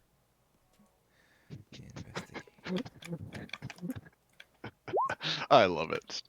Nope, that's not a thing. And just like 17. embers of fire as he throws it behind him. Okay. So you are looking through the restricted section as you see Dorian's kind of taking an editorial process on the situation a little bit, and you notice that there is a section of books that have been pulled from the shelves and spread out across a table in the room. I'll And start looking over those. they appear to all have been written by the scribe that your grandfather had been talking about, the one whose artifact he pointed out to you. Well, I will definitely start reading through all those books, trying to size out why they were looking through them. Okay. Go ahead and make another investigation check. All right.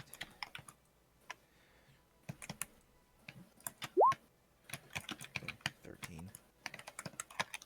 So you're going through.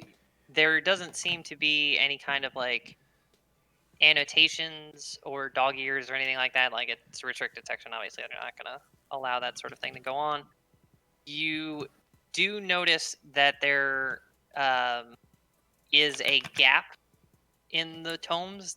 They're numbered volumes, and there are a couple volumes missing from like the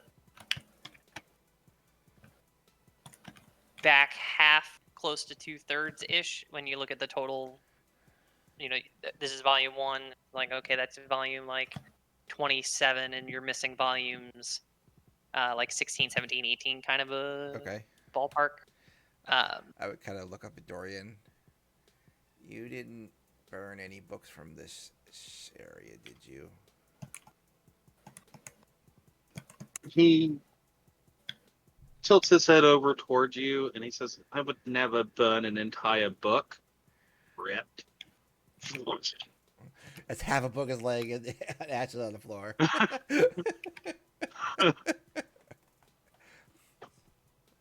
No. All right. Why? Is there a subject of particular interest there that has caught your attention? Some of the volumes of this writing you're missing. I just wanted to find out if you burnt them already. He'll close the book he's on, slide it up onto the shelf, make his way over. I only burn what's not true. I detest revisionist history. And how do you know what's true? I am a well-learned person. Yes, but even the most well-learned could not definitively say what's true and not unless they were there. It's always the word of whoever scribed, or some bard, or someone writing their own winning history.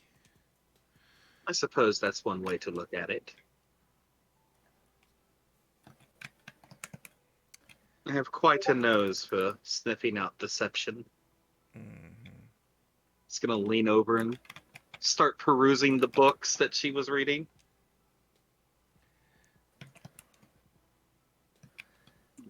Okay. Make an investigation check for me. Oh god, I don't have lucky anymore. Nope. Shit investigation. Yep. That could be worse. Yeah. So you're looking through, the volumes all appear to be the life story of one particular person. It seems to be an ancestor of Kinley's on the grandfather side. Would I be familiar with said ancestor?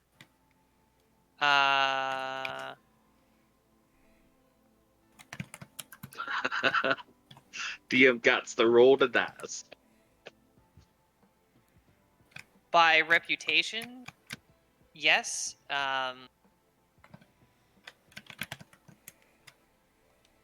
So reputation-wise, would I know this was a kind of like an actual person that made change in the world, or they're full of shit kind of thing, or... Okay. Based on what we've previously talked about with Dorian, I'm gonna have to amend that. You would know this person. Oh, I would? Yeah. Do you want to message it to me privately, or is it not that much of a thing? No, I can. Okay. Well, let me message it to you because we're trying to keep. Well, no, you've said that you're super duper old. Yeah. So you would know that this ancestor of Kinley's is one of the original Grand Masters of the Keepers, one of the founders, one of the military generals who got tapped to found the organization, and was one of the key figures in the fall of Redan at the end of the Great Siege. Hmm. Your It- your proximity to certain people, you would have Yeah. at least been in the same room a couple of times.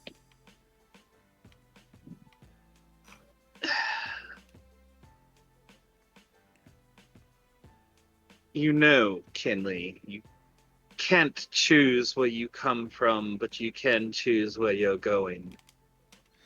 Yes. I wouldn't choose this person as an example of what to do.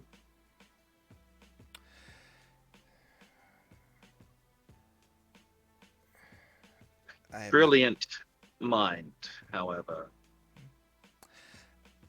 I've just been perusing the book so far. Some are missing. And if they seem interested to grandfather, then they must be of some importance. Are you sure the old man just isn't reminiscing about family history? He's never really been the one for reminiscing.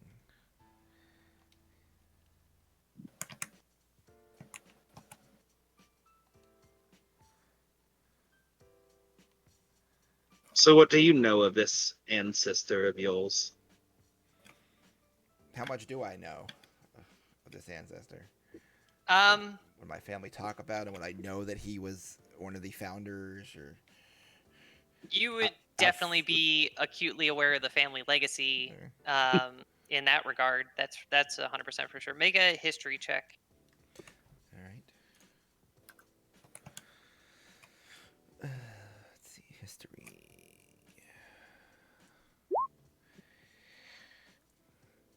I was asleep in So- history class on that day.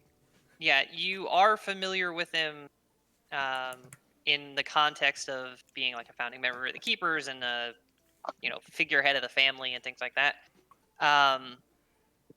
But especially as you kind of read through the books a bit and see some of the deeds and ongoings that are attributed to him, you notice that a lot of this was either glossed over or left out. That, like, while yes, we're descendant from the original founders of the organization, aside from that, the family's been relatively vague on him as a person, and his more specific exploits have been kind of sanded down, smoothed over. All right. And I guess do these books like have the actual Yes, history of what he did? Yeah, as far as you could tell, and aside from the bits that are missing, it seems to be there's a lot that you're like, oh wow, so that's what they meant when they said that he did this and this, and it's a lot more explicit detail than you've ever heard from anyone about him before. And I'm guessing it's stuff that would make me sick hearing a lot of it. Depending, I mean, Any atrocities or things she would. He conquered the island we're on. There's plenty of atrocities. there's some very deliberate contextual choices that are made to kind of frame some of his decisions in a less atrocity-esque light. You can tell that there's definitely a bend to the writing, but there are a few things that stand out to you from his time as a general before the Great Siege and some of the early days of the Keepers getting established, and sort of where their reputation comes from is something that he definitely had a hand in. So, but as you spend more time with these books and start really kind of leafing through them in a significant way, you notice that the gap in the volumes that you're finding is very explicitly covering the Great Siege. itself. Like the conquering of this island is missing from Huh. these volumes. Okay. It sort of stops abruptly and then picks back up with, and the Great Siege was ended. And you're like, well, wait a second. All right. So it would seem. All right. So I would respond back to Dorian. I knew of him, and from reading this, his watered down exploits, unlike they're described here.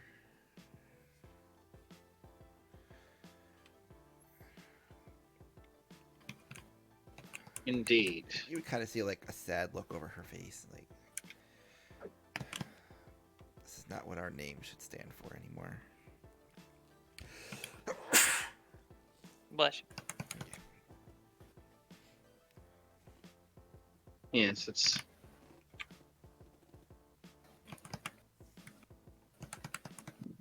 It always leaves a bad taste in one's mouth when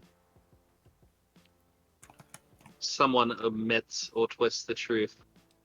Wouldn't you say? She'll kind of look over to him.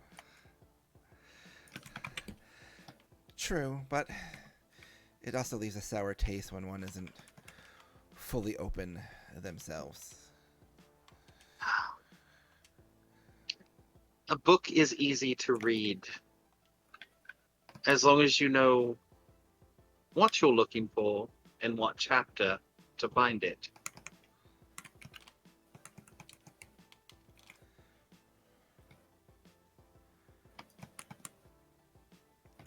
I told you once you paid me, if you ask me a question, I will give you an answer.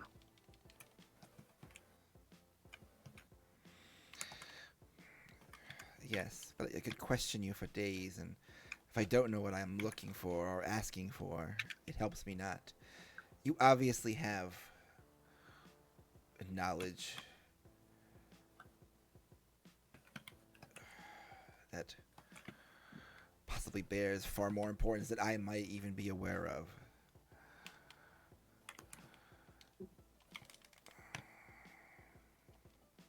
Sort of arches an eyebrow a little bit.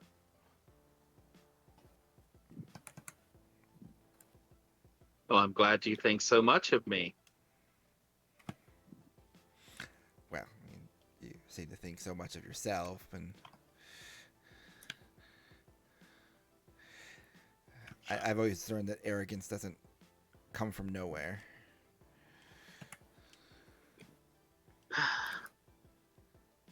It's not arrogance you're sensing, dear Kinley. It's frustration.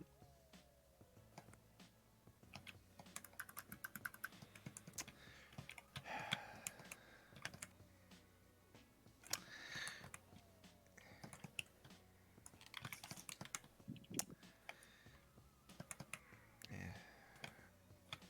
She just kind of sighs. And I am sure I am not any less frustrated then. Well, I would hope not. And I'm going to have to ask Grandfather why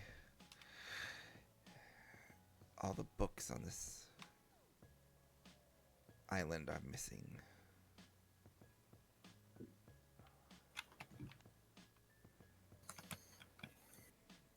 Well, is it any surprise to you, knowing what you do of the Empire and their ways of record keeping and recording history, that a first or second hand account by such a notable biographist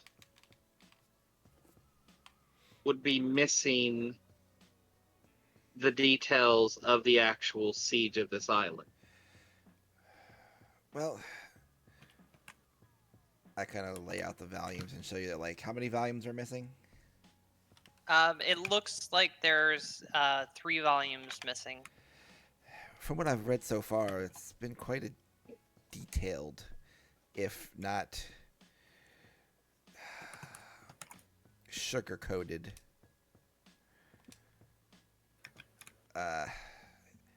record of what happened, but these volumes are missing. So they obviously wrote something about what happened here, but what happened to it, I do not know. I don't know if grandfather took them or they've been missing for who knows how long. I won't know until I ask him. But if they're Well, if missing, you they're ask missing for a me- reason. Indeed. If you led the charge to conquer a island of nations and committed untold atrocities, leaving a wake of death and destruction in your path, would you want people to read about it? I don't know. They wrote them down, so if you write something down, you want somebody to read it.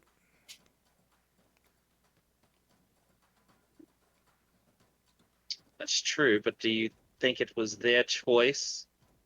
I mean, obviously they wanted someone to read it because they wrote it down, but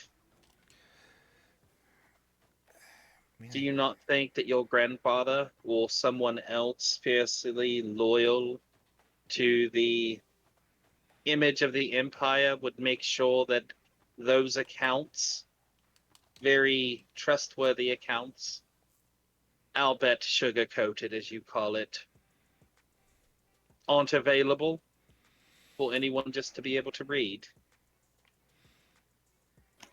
That would not surprise me, but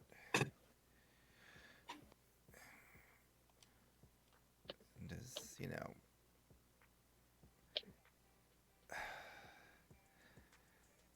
as much as it hurts to think that grandfather could not accept what I'm trying to do and still hide this from me. Or if it was missing to begin with, it's something that I need to find. If they're willing to put all these other atrocities here, there has to be something valuable in removing this section specifically. Well, I can tell you, as much as I detest everything your grandfather stands for, when it comes to family, those are ties that are not easily broken. And while some may stray from the path that you may find obvious, you mustn't believe there's no chance for redemption. Anyone can be redeemed, even in the eyes of a family that may have given up all hope. Yeah. I mean, I want our name to mean something. Not. Oh, it does. Not what it means now. Not horror and fear and.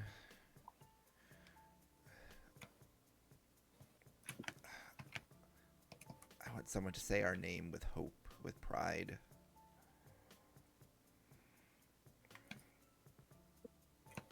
Out of respect and not fear. You've got your work cut out for you. I know. And if I don't do it,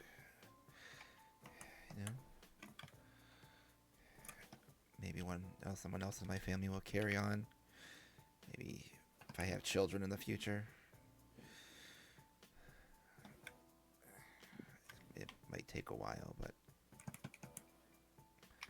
Well, children normally do 8 to 9 months, from what I know. And you just kind of see him quirk a little bit of a smirk at you. all I can do is try. That's all anyone can do. Honestly. And it is true. You don't know how long you may be laboring for your goal. But don't lose sight of it. I don't plan to.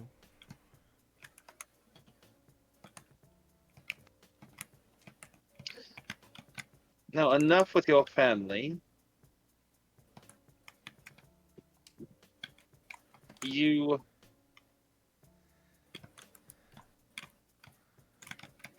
not so subtly hinted you want to know something. What is it?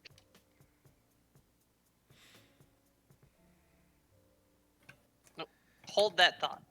Okay. Hold that thought. Hold that thought. Lucy, you are down in the regular part of the archive, or were you following them up to the restricted section too? I assumed the regular part of the archive. That's why I didn't insert you into what they were doing. But I mean, at first she would have, but seeing as there's not that much interesting stuff there, she would have ended up in the checking out the restricted since Kinley hasn't popped into where Lucy's at right now. She's gonna assume, okay, there must be another section and go investigate if there's another one. okay.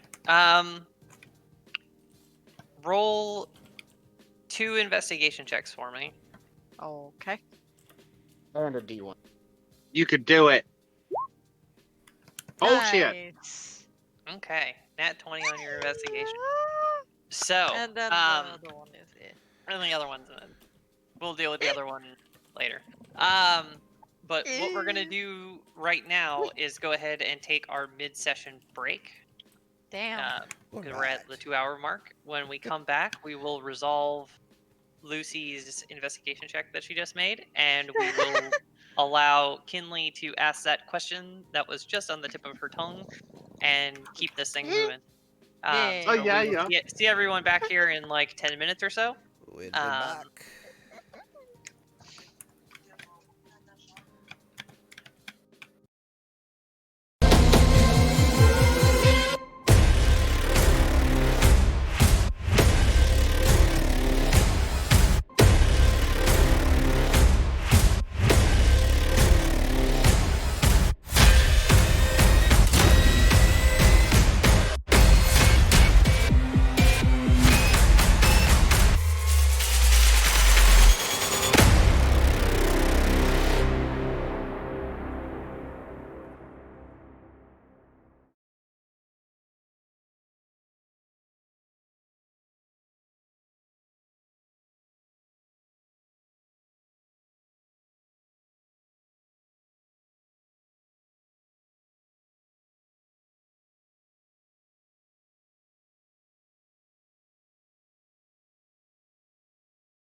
just ended, and we are Great. back, everybody.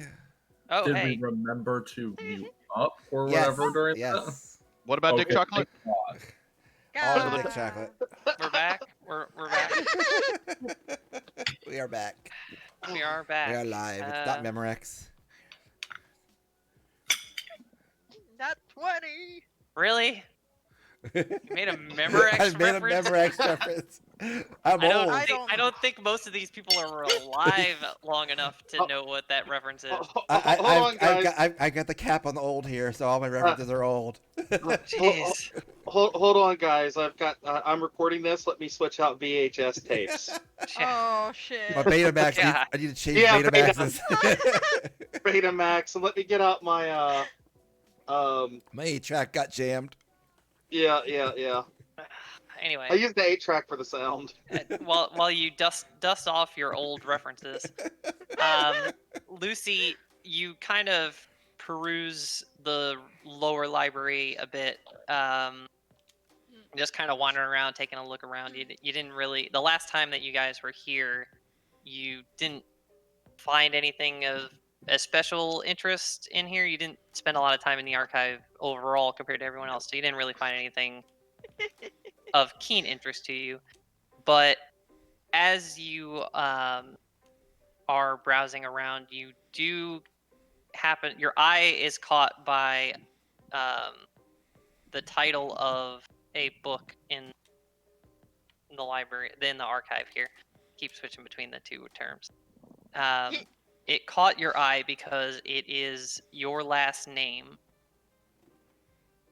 on the spine of this book. It is Life of the Light Bearer, and it looks decently old, but the reason why it struck you as odd is that generally family history is documented and kept within the church.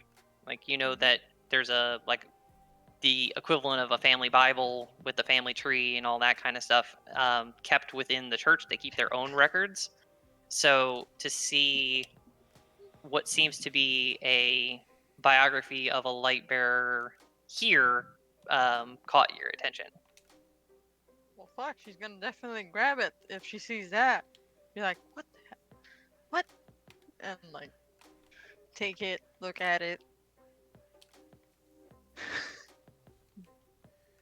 Read through it maybe a little bit. See what the hell is up with that. Okay. So you read through it. It's a very interesting read. The person that it's about doesn't seem to ring a bell for you. If it is a family member, it's one that your family has very noticeably never mentioned before. So you're not particularly familiar with who they are relative to you and the rest of the family, but it is the life story of a paladin of Lathander who lost the faith and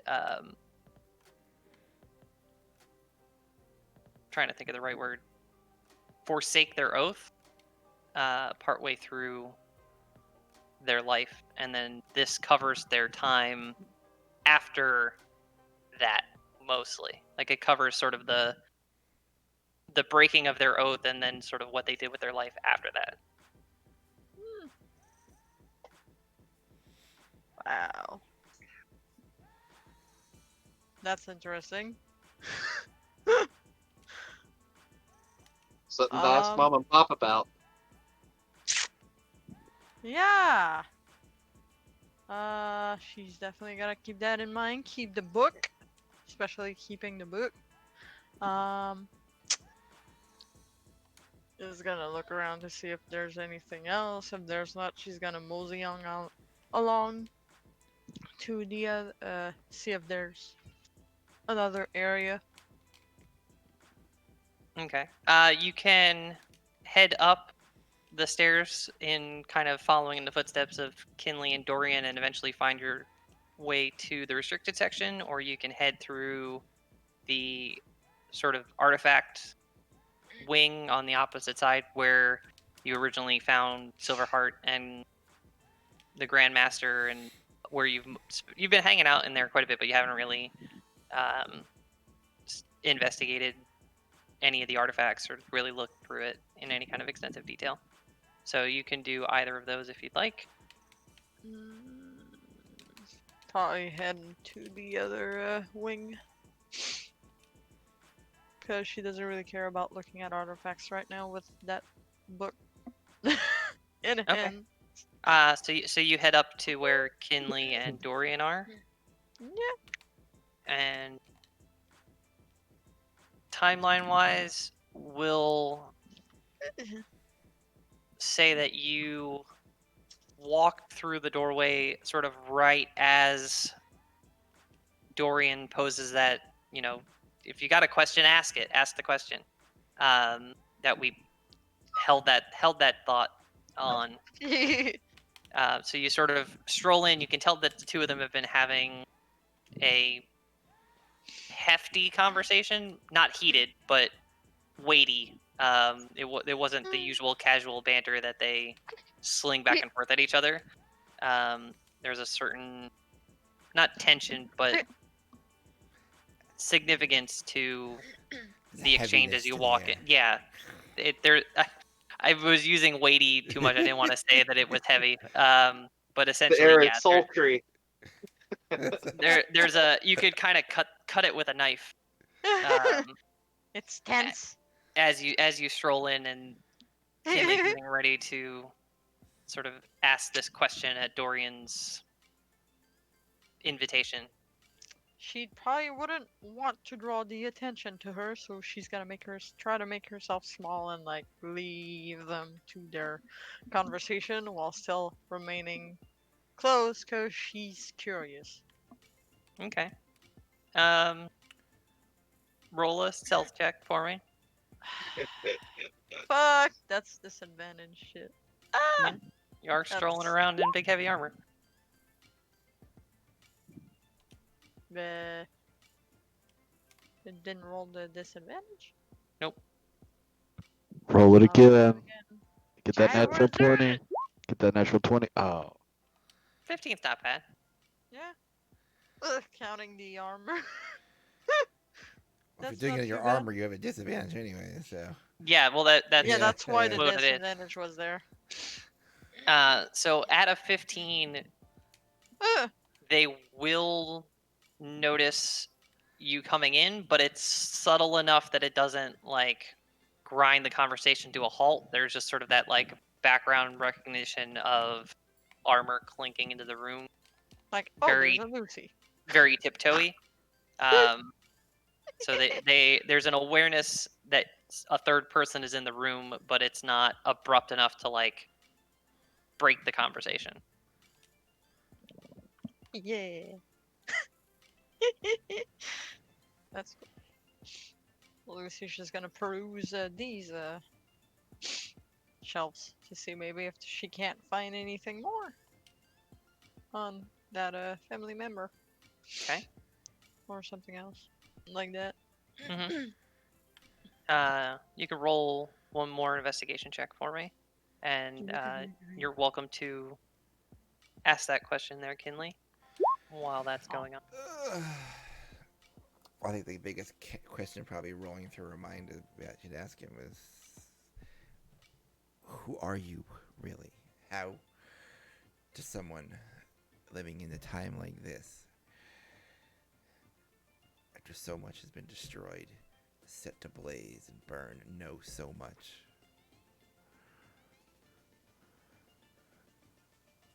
About what's going on here.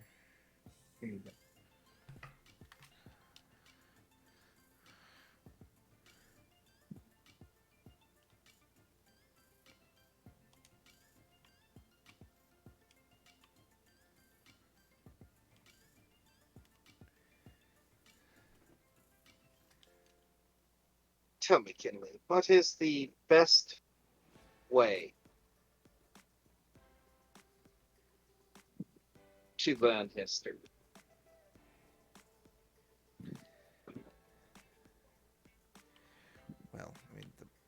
best way to ever know history is to actually be there.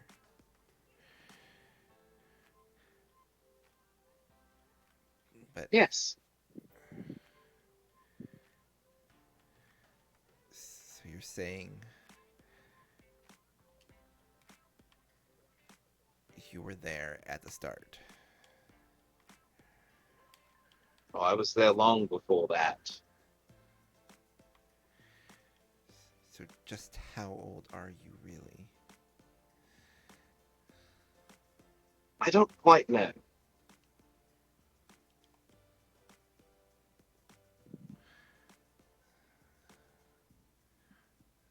So what are you? An angel? Some demon? most definitely not on either case. I'm Dorian Black. Currently. About 20 years ago, I was Darian. And about 20 years before that, I was Darius. You know, it's getting quite hard to...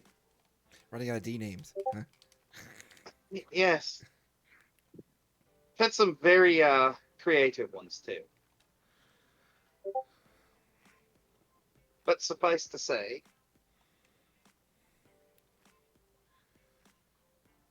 the Empire, as you know it, its laws and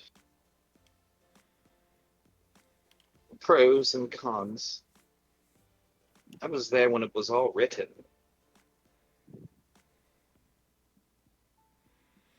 Some of it may have been my idea. I kind of look down at the books and look at him. Are you saying that you knew him? I mean, technically, yes. He's a very abhorrent person, not someone I would want to socially acquaint myself with often.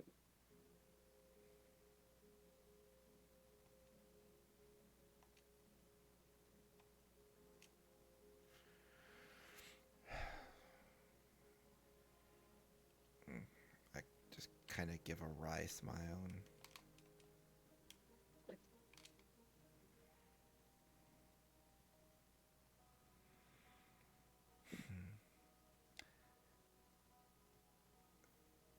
so if you were there at the beginning. Oh, I was there at the even beginning. Wrote some of what the Empire is today.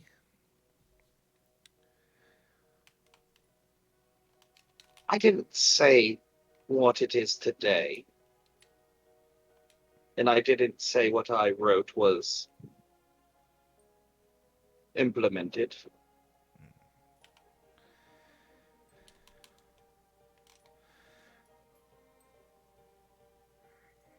Your glorious emperor.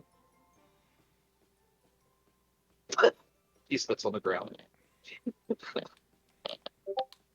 It's probably one of the most backhanded and underdealing, betraying fucks I've ever met in my life. I look him up and down and study him a bit. So, what did he do to you? Well,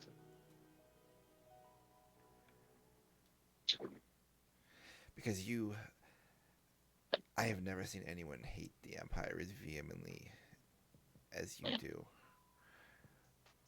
that's because this empire isn't what it was supposed to be.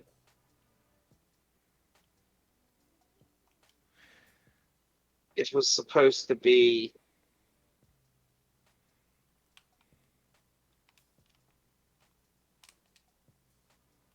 a true place of freedom and safety. And instead, it is a society of fear, warmongering, and elitism, where those with enough power are accountable to no one. Hence the betrayal. True power, absolute power, corrupts absolute.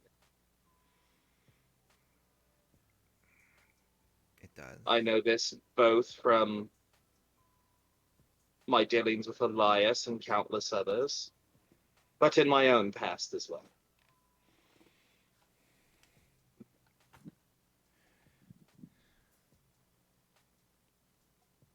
And suffice to say,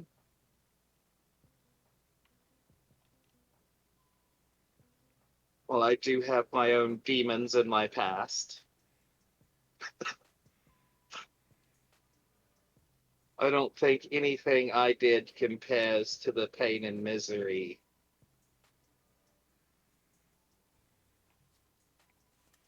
that Elias has brought upon this family.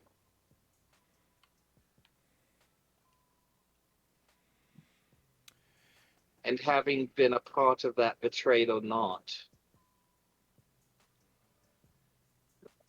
still weighs on me and fuels my bitterness and hatred for everything that he stood for.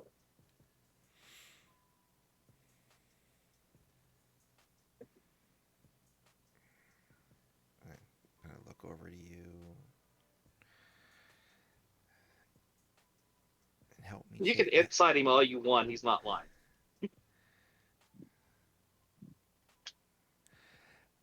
She kind of figures you're not, just because there's just the things you say and the things you know that no one else seems to know. And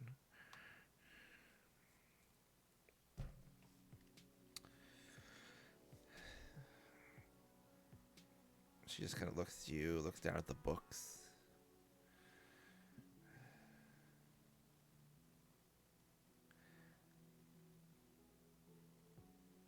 You're not going to find the answers you're looking for in any books, Kinley Bellafiore. You're going to have to weasel them out of your grandfather. I know.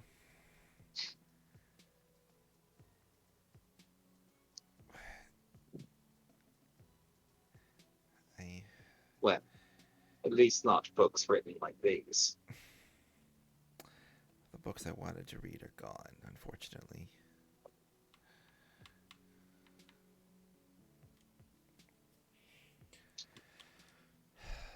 So,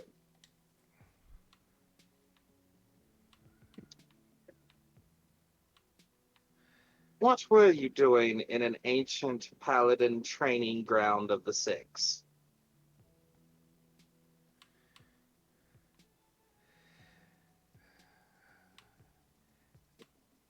Doing what we could to get back the staff. What staff? The Queen's pardon.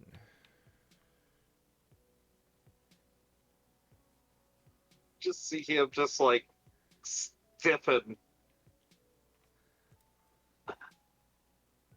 See. I see you know what that is.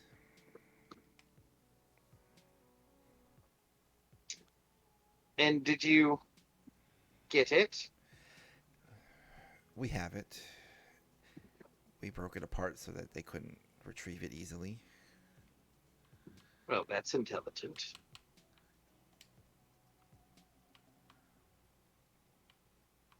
And those cards you were talking about.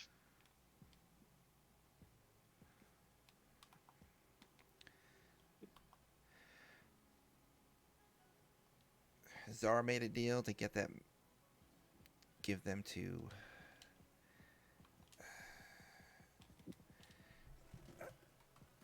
someone we would choose to not give them to, but we have no idea what they really are. But she wanted them, so he made the deal for them.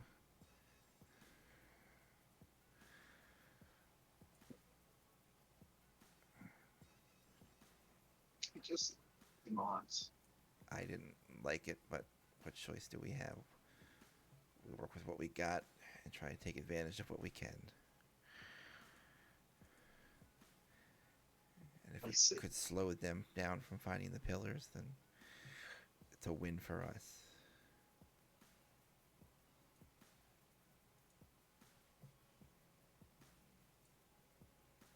Well, should be very careful with these items. I have heard of a deck of cards that will alter reality. And some other items as well that have extraordinary powers, but they all have their pitfalls.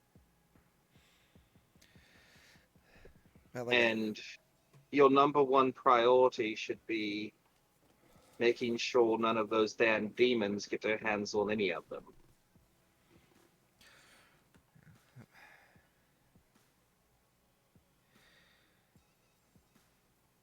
we do what we can.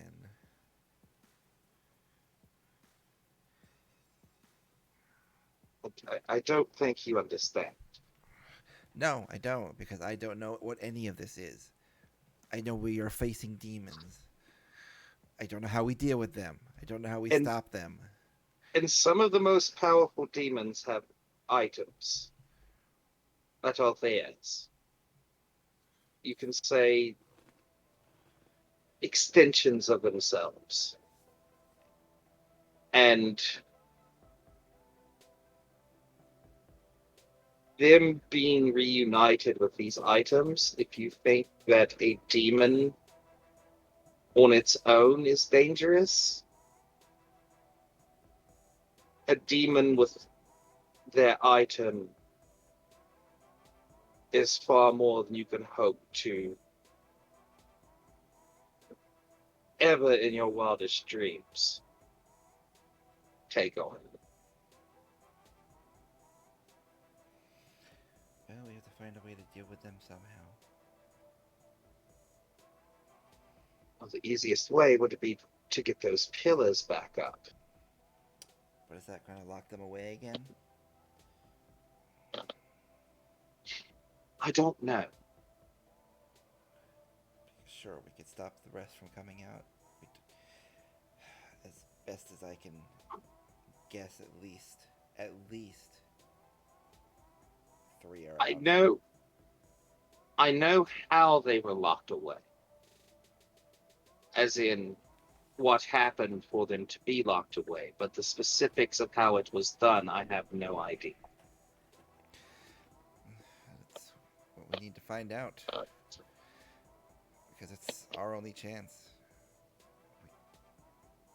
You're in this proximity to this conversation as well.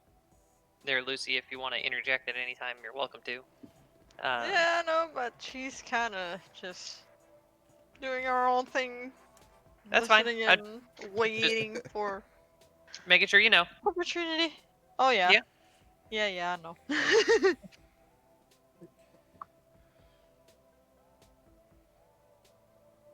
It's going well between the two. She doesn't want to like interject, and it just. Sure. No, that's fine. You're just like pretending to read books, like, oh yeah. No, not that. She's actually like checking some stuff. She's like while, standing, like... like standing there with the book upside down, kind of peeking Oh, over yeah. the back of it. Just trying very, very hard not to break the. Yeah. The careful piece or whatever that is between. Oh yeah, Dorian's very aware, like you said, that Lucy had made her way in. Um, but he's just gonna kind of end off the conversation on his part, at least, unless Kinley has more with Now you just see Well, a he very discussed. deep thought and very deep frustration on her face that she All right. like she really doesn't know how to save the world. It's like there's so much information missing and how much time we have and what if the generals try and stop us, and she's overwhelmed. Well, he's gonna just kind of observe you for a moment. He's gonna say, "Well, that was lovely. I'm gonna leave you with one parting thought. Nothing too heavy, as I can see you're already struggling under the mountains of inadequacies of the situation that you are currently facing. But that is, I will assist you in this endeavor, as I too have a stake in wanting to see these demons locked away, or at least making sure no more get out. But you should also know that I won't abide with secrets, or sugarcoating, or betrayal.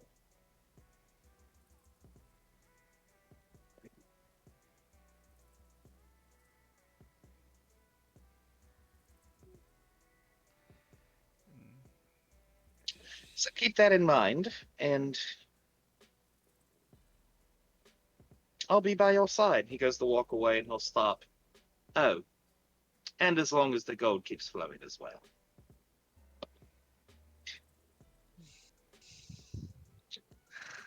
Hope you'll find what you're looking for, Lucy. As he I did. exits the room. She's gonna pull out the book she found and gonna walk out to Kenley. Well, while you two were chit-chatting along, I've actually found something quite peculiar down in the library. What did you find? A book on my family that is not in the temple. Interesting. About a paladin who's lost their faith Well, I would in Lathander. definitely see why the temple wouldn't want that in there. Yes, but I suppose this is one more thing to interrogate my parents about. If we ever get there, yeah. That is true. We do have to at some point. It's been quite some time since that I sent that message. But there's a big wall of detours that are just sitting in front of your home world, and every time we go, we get deflected in a different direction. That's a repulsor field from your homeland rejecting us.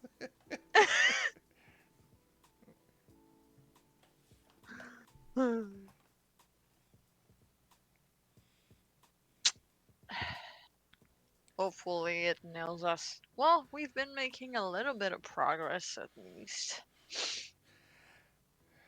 Yeah, but not Smidge. enough. Not enough. We still are no closer to restoring the pillars or stopping the generals. I think that'll come with time with Zah's help and perhaps Dorian, if you ask him, if the right questions are asked. Perhaps. Perhaps. But that's the problem, is I don't know what questions to ask.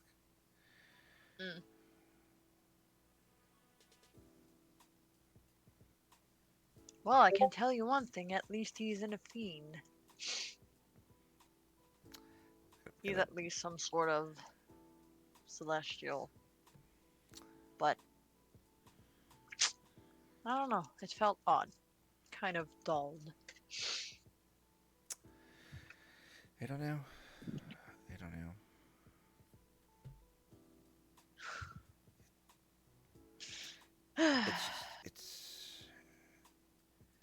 It's just a lot. It's That it is. it's all on our shoulders, and Mm.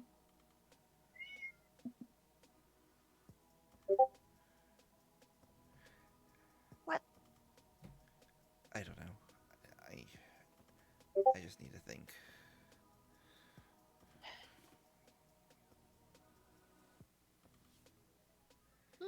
Perhaps that will help.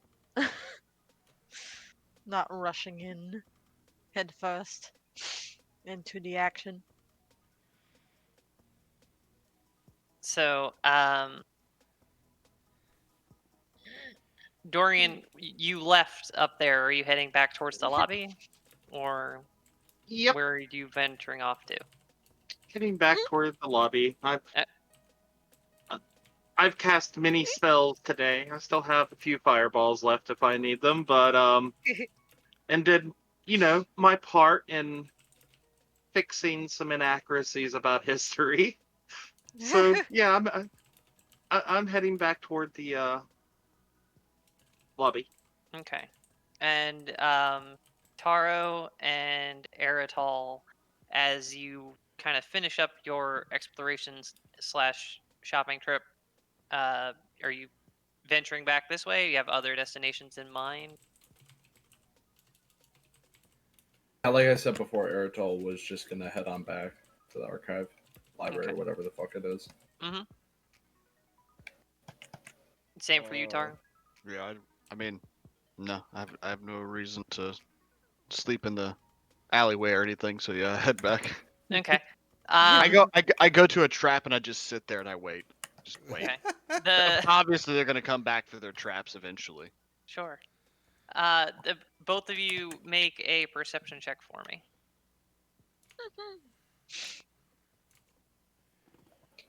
Alright, give me a-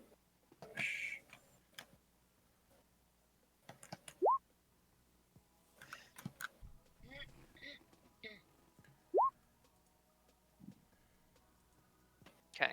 So, as you are sort of walking in the front door here, oop, don't take the zombie. As you're sort of walking back in the front door here, out of the corner of your eye, you catch the Grandmaster and Silverheart both coming back into the plaza, heading in your direction. They're still a bit off in the distance, but they are closing at a good clip.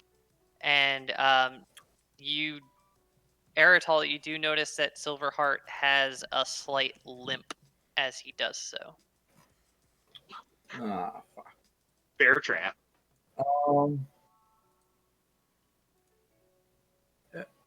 Eritol, are you alright? Did you just use your own name?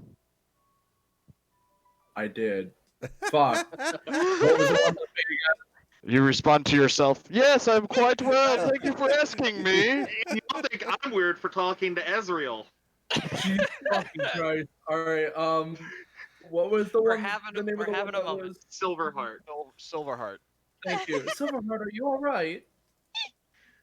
They're still like, unless you're yelling across the plaza, they're still a little bit Yeah. away from you. I am yelling. I'm going inside. You've got like maybe a minute head start on them if you from where you're at to the door from when they're gonna get to the door. If he's yelling, I'm straight up just continuously walking in. I can deal with that. Okay. Nope. It's a hard nope.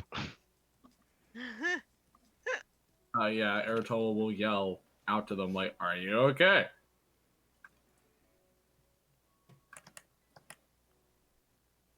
Okay. You should run towards them. Yeah. Close the distance.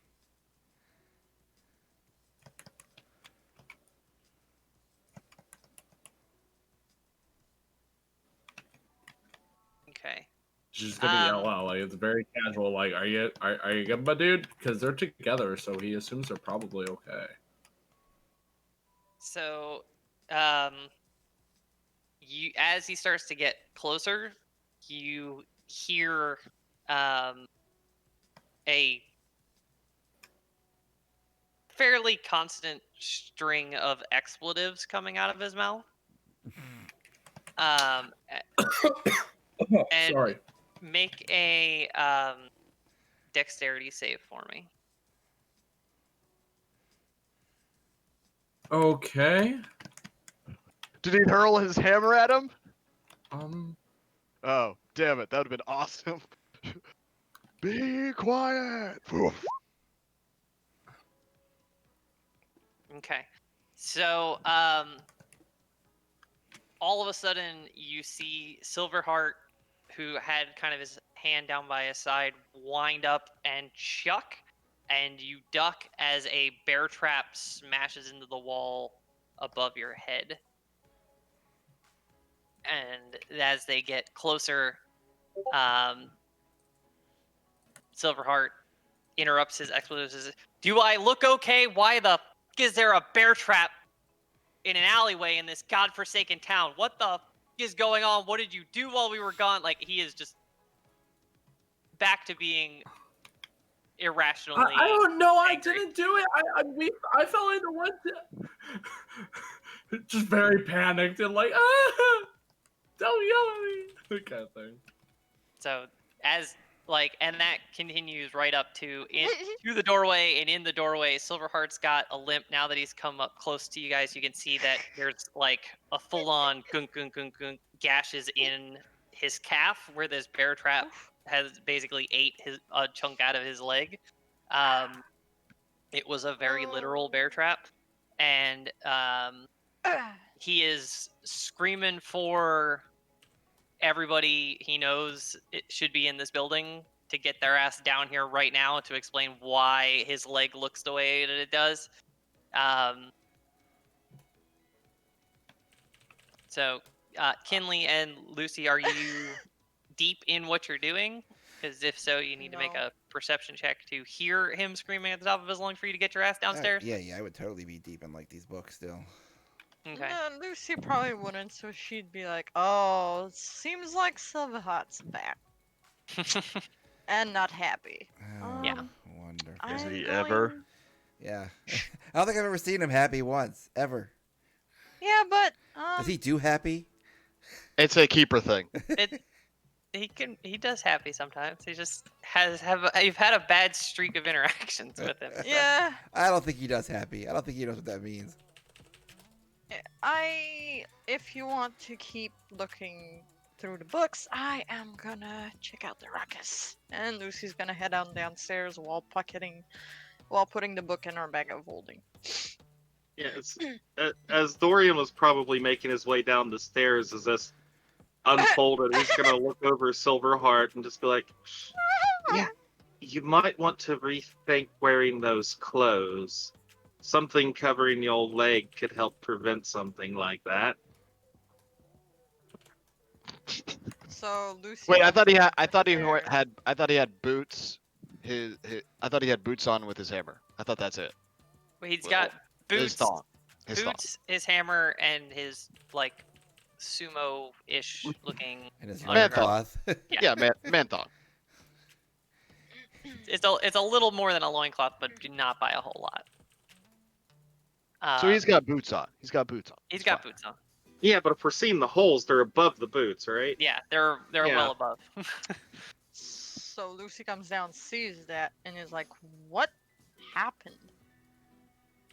Oh. Ezreal says, "Tick tock, tick tock. Looks like Silverheart stepped on a croc." You're gonna have Taro look towards you as well. Go, what?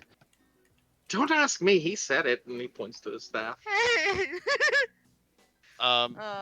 Probably making a couple deductive reasonings with his own experiences. He's gonna grab the note left to us, or I don't know to who, but I'm the one who found it, and I'm gonna hand it over to not Silverheart, obviously. I'm gonna hand it to the Grandmaster, and I believe we're being hunted,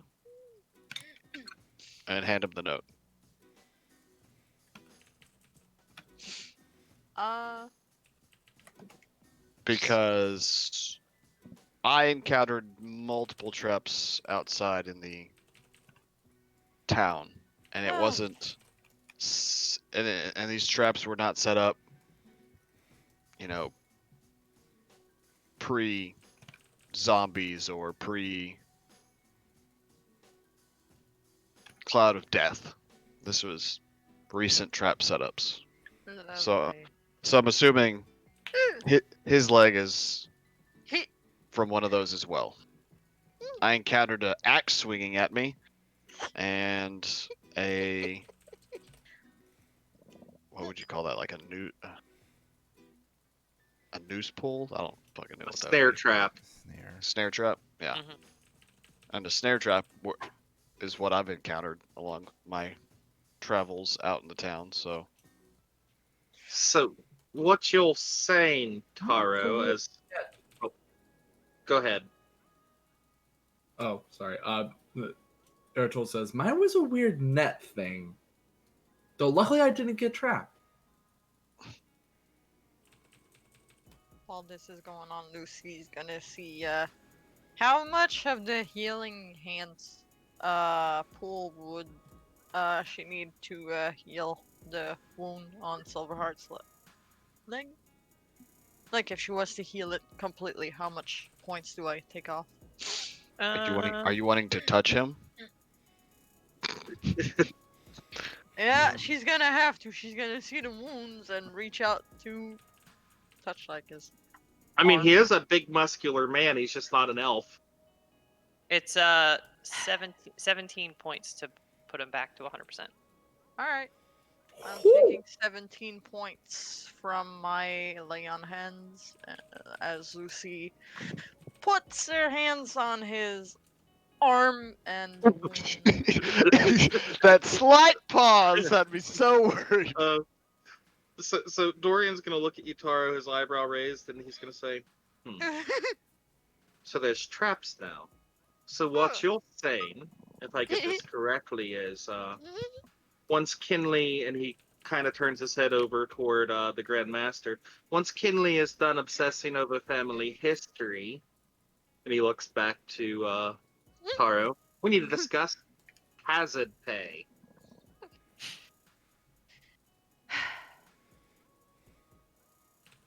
Healing hand on Silverheart. Mhm. the bear wound and the bear trap wounds. Yeah, Bandages. you can tell now that you're like rendering medical assistance. You can see that had he not been as large of a person as he is, it likely would have taken that leg clean off. It's that level of like deep. That is some nasty traps.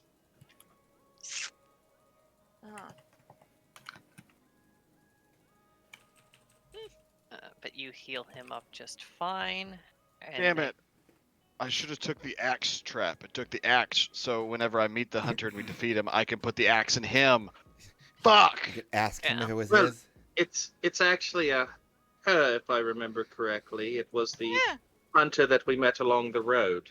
Mhm. Oh, her? Yes. Oh, God. How lovely. Indeed, and considering that he's already claimed Vanessa, and from that signature has that bow, this should not be an easy task, though.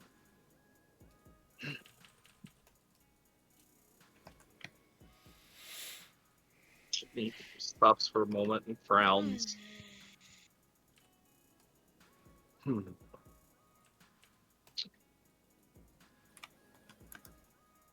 Not looking too good.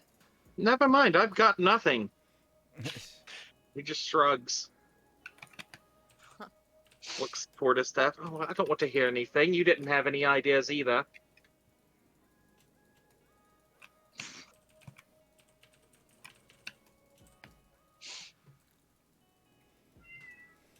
So with that, grandfather explains that the townspeople have started doing what's asked of them. It's gonna take time. They're gonna have to do it over the span of, a day or two. But they're starting to work through it. After the bear trap incident, they're having to go much slower to make sure that there's no unfortunate incidents compounding the problem. But they are working on it as originally intended. Recommends staying close to the archive and close together. If there is indeed some deranged hunter after you all, this strength in numbers, yes? I suppose so. Doesn't seem like a bad idea.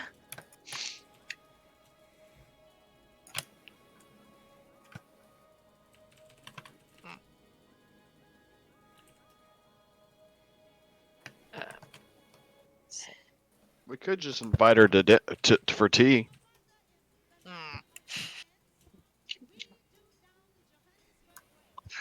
I'm debating doing something. I need my to God. roll something here. And you see Tara like snap his fingers. So, yeah, that sounds like a great idea. I'm gonna go over to the desk, write a note, and I'm gonna slap it on the front of the door. It's gonna say, "Dear Miss Hunter, please come in to have lovely tea with us and have conversation. Love yours truly, the people you're trying to hunt." Wow. And I'm just gonna slap it on the door. Sure. Yeah. Bit of mockery, Just a but bit. you know, it's fun. It's all fun. Fun and games Sure, until someone yeah. gets, hunted. Mm-hmm. Or mauled It's all by a funny bear games if trap. someone gets an arrow in the eye. Yeah. Or in the leg. Yeah.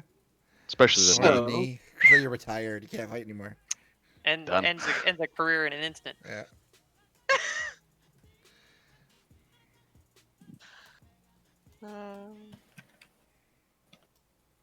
This day just keeps getting better and better. So it seems. Well, at No least one we don't. At least we don't have to clean up the bodies. I don't think Kinley has enough money to pay me for that work.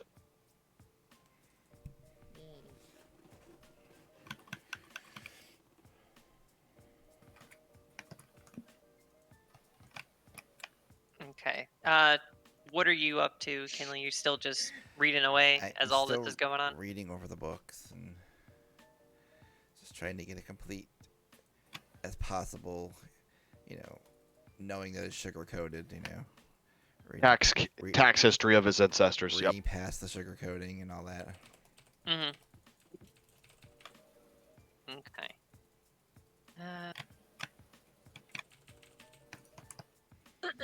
Give him.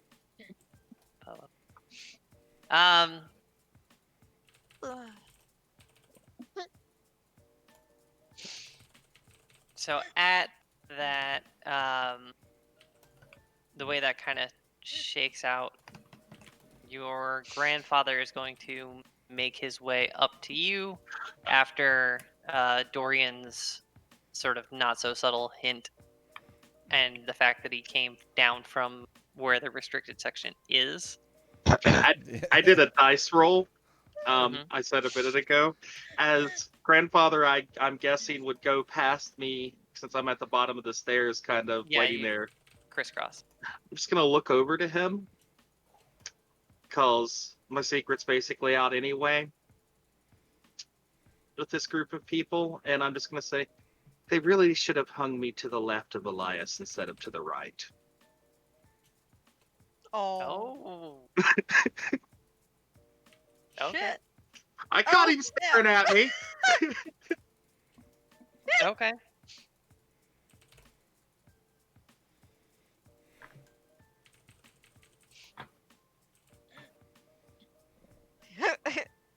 Okay. Make an insight check. uh, Oh, come on. Let this be my one good roll of the night. do it. Sifty's not bad.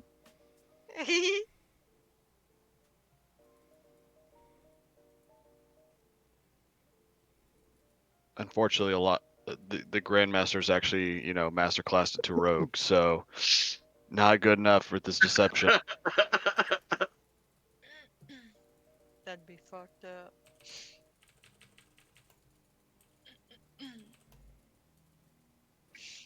Okay. So, you do notice that registers with him in a significant way. He tries to kind of repress that like flash recognition of like, oh, you son of a bitch, this is where I know you from. But it reads on his face of like, holy shit. But he doesn't say anything in response. You pick up from his body language that he's made that recognition at your comment, but As he goes up the stairs, anybody looking at Dorian is just going to see a full-on smile on his face after the Grandmaster passes him. And it would be the first time you've actually seen him genuinely smile like that. I mean, Lucy, I guess, would glance after hearing that. Well, if she hears it. I don't know. were you trying to be subtle about it to him, or were you just saying it? It was just a passing, he's walking by me. I just sort of looked over and said it, not like overly loudly or boldly or anything, just as you would somebody standing next to you, normal tone of voice. Okay, so you probably wouldn't have caught it then. Gotcha. With being over tending to dealing with Silverheart and the amount of noise that he's making, you likely wouldn't catch it. Is he still like pestering and shit even after she heals him? Oh yeah, he's still like, who the hell puts bear traps in a town? Like he's still on a rant. Like, this is ridiculous. I've been shot. I've been bear trapped. Like, what the hell is going on around here? This is not the kind of respect a field keeper should be shown. I'm offended. This is ridiculous. Like, he's very, very frustrated with how, like, I'm supposed to be big and bad, and what the hell is going on? Why do I keep getting my ass kicked? He's very frustrated. But When you deal with snipers and bear traps, I mean, it's not built for, big Yeah. burly men. he's like, what happened to fighting face to face? Mortal Kombat, right? What is this trap bullshit? Like, Get over here. So, okay, that slightly changes how this conversation may go. Jeez.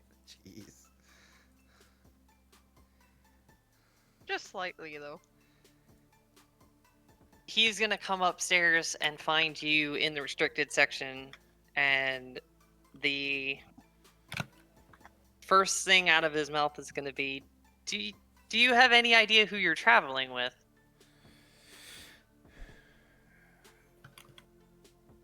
Not really, just someone no. really old. That's all I know. Other than Get a that, shit out of it's him. story of Black. Are you up with Kinley? And we're upstairs. So unless you followed him upstairs.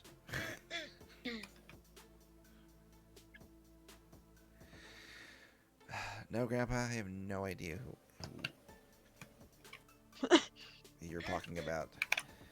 So You don't know anything about him. I just know that he's got more knowledge than we do. And I do know that he's incredibly old. And how, I have no idea.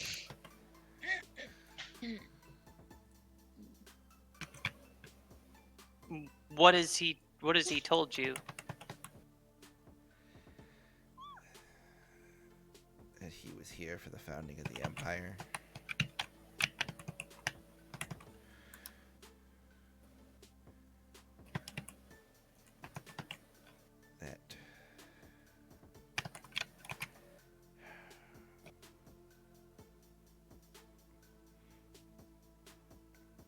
That he knows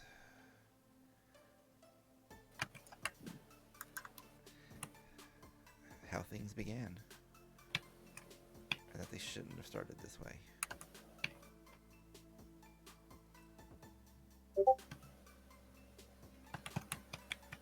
Why? Is he somebody important?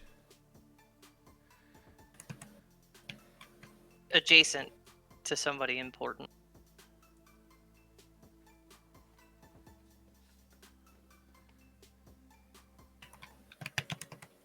What are you digging into here? So these books about, I guess, what would you like? Great grandfather. As far back as I can. Basically, these old histories written about our family. Although there seems to be a chunk missing. You're looking through Renzo's life. Yes. Quite the remarkable man, wasn't he? I wouldn't quite say that, but seems a lot of sugarcoating going on from what I can read between the lines.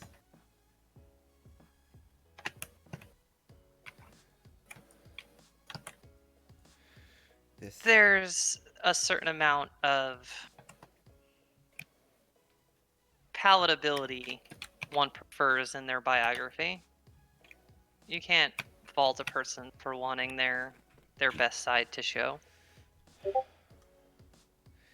If this was our best side, then I would hate to see our worst.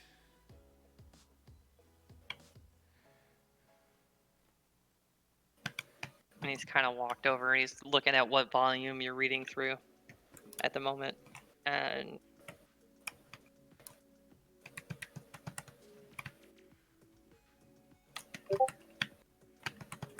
you've noticed the gap then, I take it.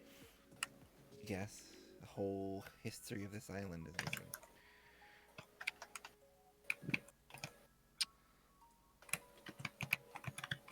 Saying frustrating gap to be sure, but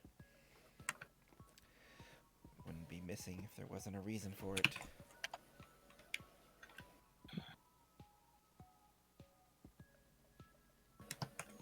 without a doubt, I just have not yet been able to fill this gap despite my best efforts. So you're saying they were already missing? Yes.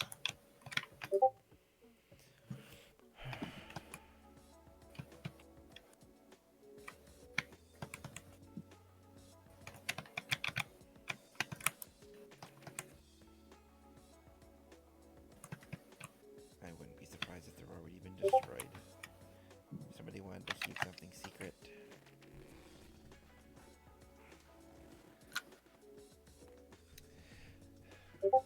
Some other...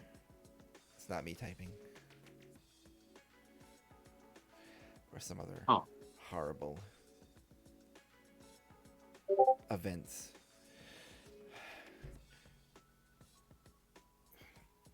That would do more shame to our fame.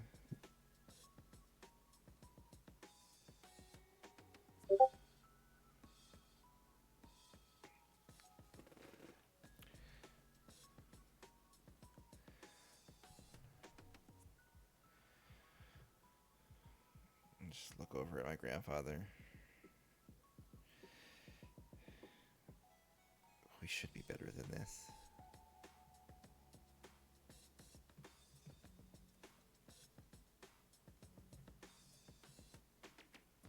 We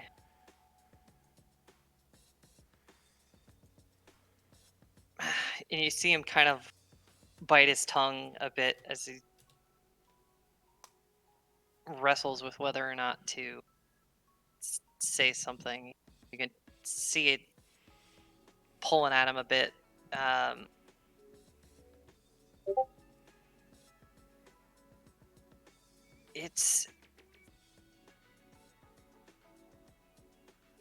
it's almost like he's going back and forth with himself between two different options. Like he's just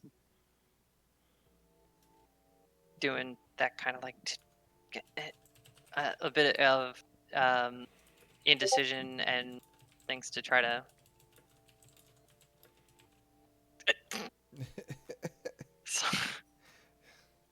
But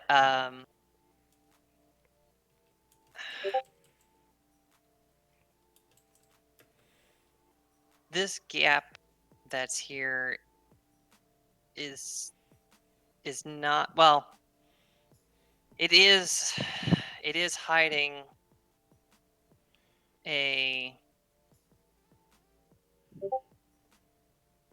it's hiding two secrets of our family.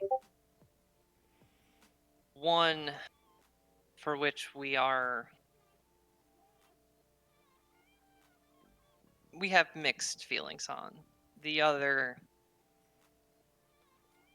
we're more than you can see, like, he's fighting with how to phrase it. We take exceptional pride in the other, but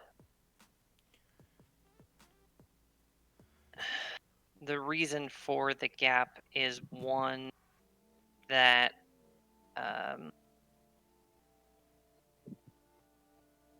I believe noble in purpose.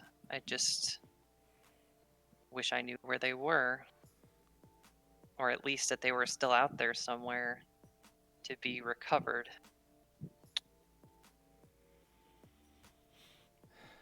I guess that all depends on who removes them. Which is something I have not been able to nail down. I know they've been missing for an extremely long time. Several of our ancestors have made attempts to find them to no avail. They've either truly been lost or they are in exceptionally private hands and have been so for generations.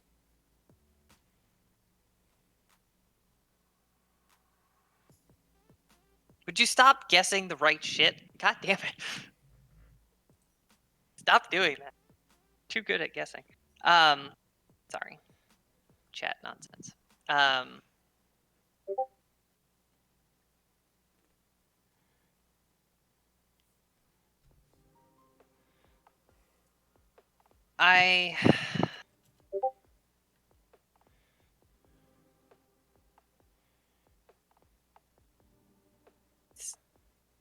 I feel free to interject if you have follow-up questions or No, statements. she's just watching him stumble, and she kind of has this look of, growing impatience on her face, and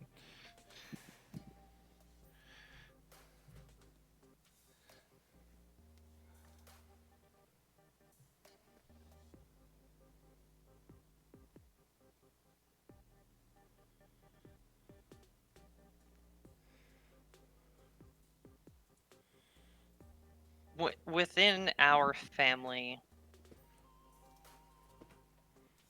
a choice has to be made. It is a choice that no other keeper must make.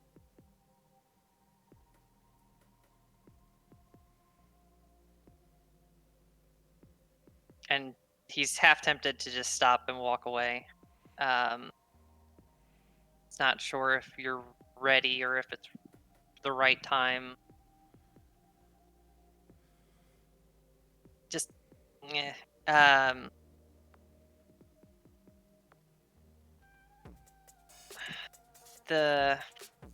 there are,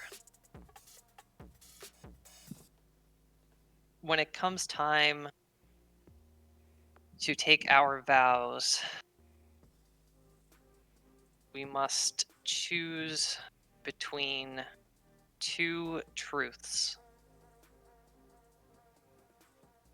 One that we can only know after taking our vows, and one that we forsake in order to do so.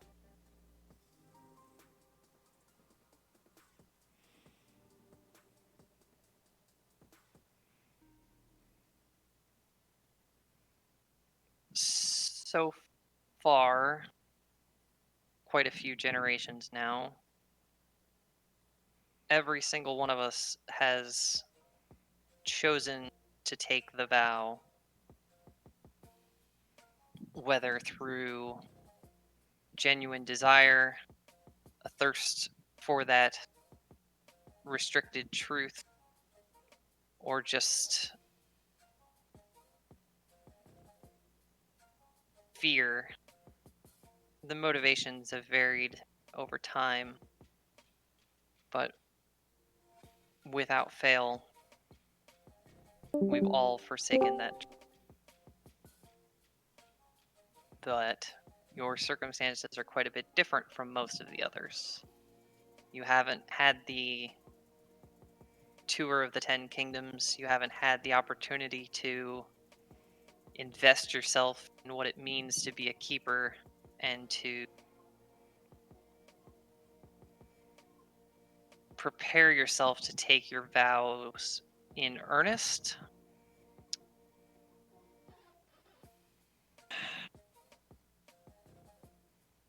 I'm not sure if you're ready. What is it, grandfather? Why am I not ready?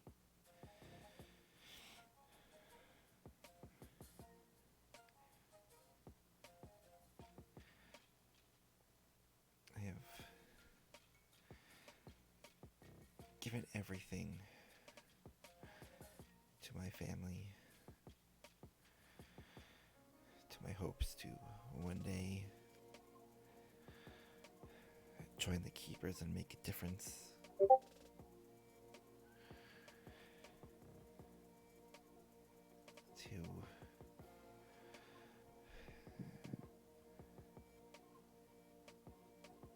To make things better. I may not have toured the 10 kingdoms or spent many years in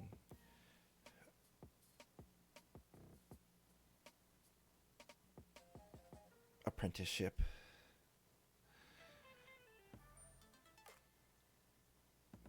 But I have seen what the Keepers have done, what the Keepers mean to the people.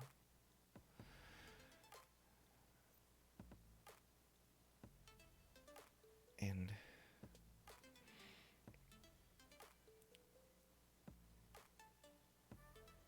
it's been very hard.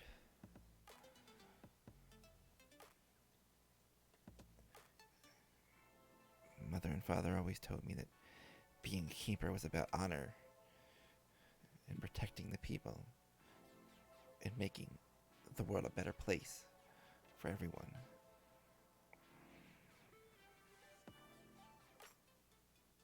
But the more I learn, the more that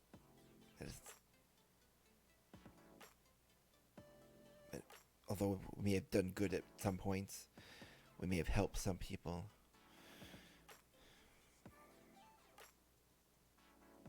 all I see is pain. Pain that the Keeper has caused.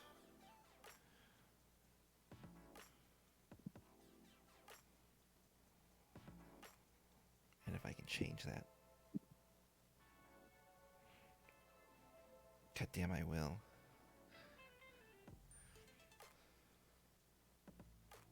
Which is why I'm concerned. I fear that your deviation from the norm, your time here inside this damn bubble, wandering about the island on your own, things that you have from your descriptions seen and heard here, I fear that you will have the courage to do what no one else in the family has. thus far. Because while you seem ready to take your vow and fix the keepers as you see it, and as would be your right to try to do as a future keeper, you have to know the truth before you can forsake it.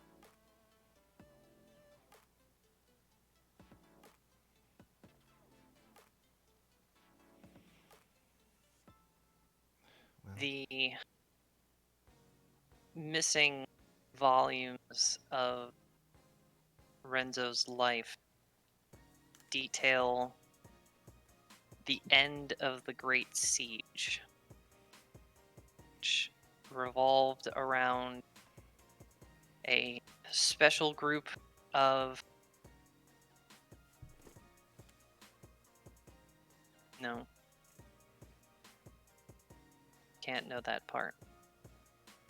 Not yet.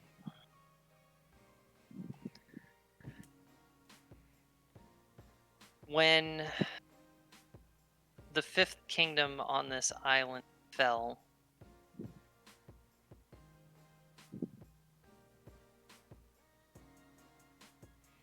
no. Can't know that either.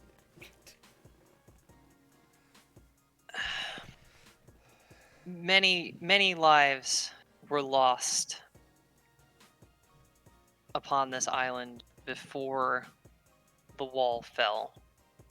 A tremendous disaster befell this island. And Renzo, in his wisdom, in a moment of mercy, rescued a child that was not his own, a child who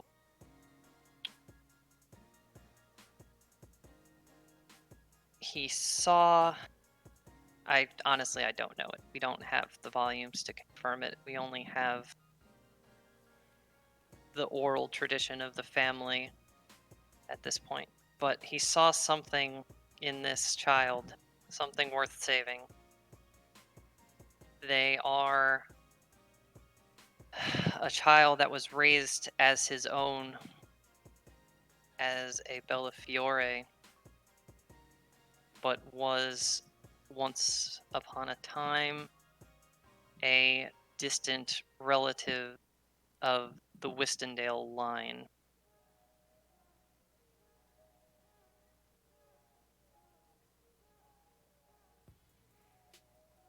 Our family history veers sharply at Renzo. We are descendants of the last branch, the last provable branch of the Emperor's bloodline. You would just see her jaw just drop open.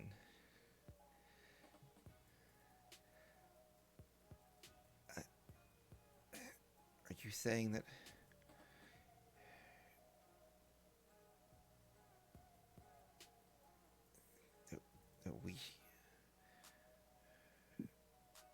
we're royalty?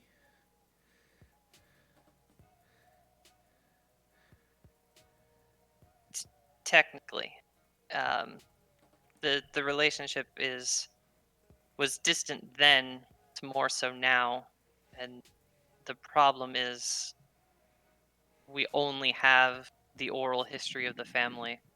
We don't have tangible proof. That proof is in these missing tomes.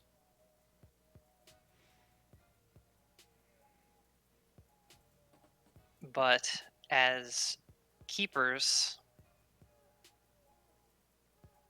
we forsake our right to lay claim to it. Because even with proof, it would create a tremendous amount of unrest within the Empire. Could potentially tear it apart as this Council of Stewards challenges the claim, and that is something that no keeper would willingly cause or abide. So, if you take your vow, you're essentially swearing to never turn the empire on its head by attempting to claim what is technically your birthright.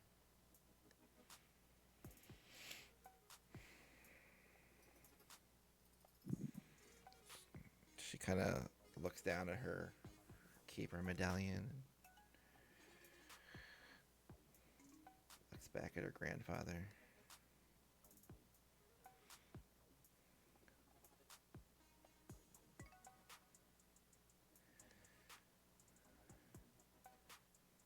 Looks back at the keeper medallion. Over at the books.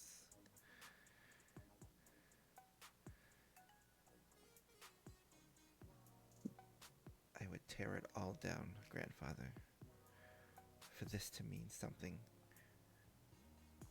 that we could be proud of.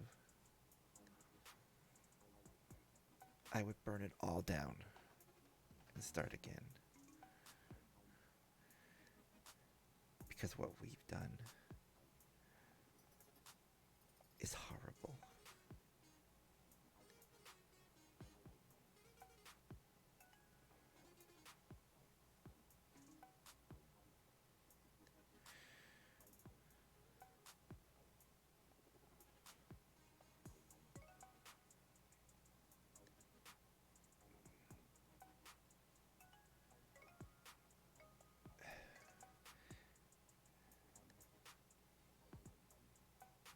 An empire is supposed to protect its people,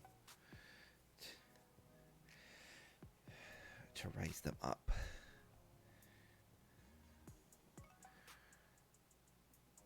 But instead, all we've done is bury and hide and destroy to please the whims of one man.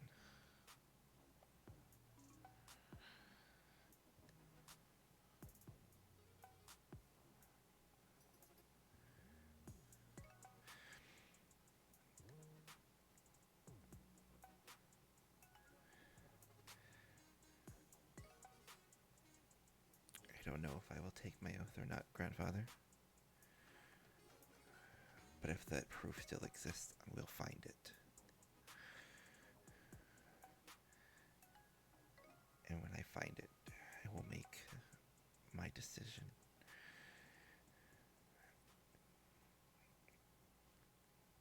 As important as that is, it won't matter if we're not alive to see it.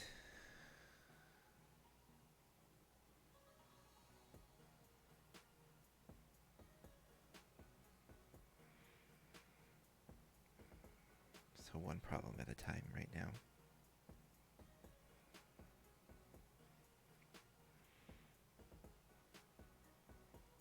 But I'm ready to tear it down if I have the power to.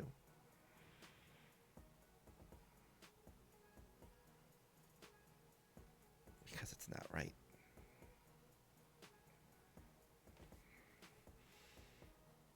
And her grandfather would see a tear roll down her cheek. It's not right, grandfather. It has not been right for so long.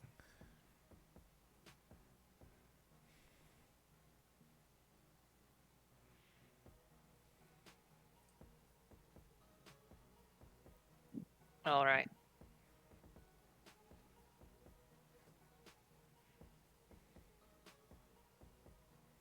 Honestly, as much as I'm fearful for what you may choose, I'm not entirely certain which choice I'm hoping you make.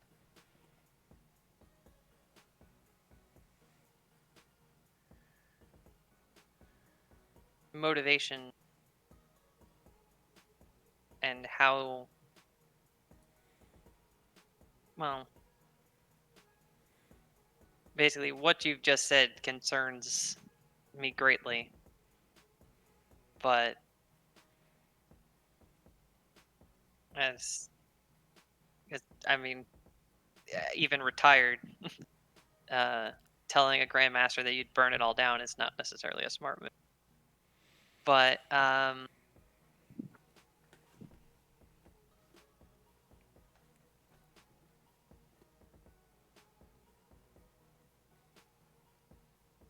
Silverheart's anticipating a request to have you and Lucy, as the only two of you that are left at this point, to formally take your oaths before we part ways here, so that we no longer have to deal with emergency deputized keepers running about waving badges around that they have not sworn to uphold.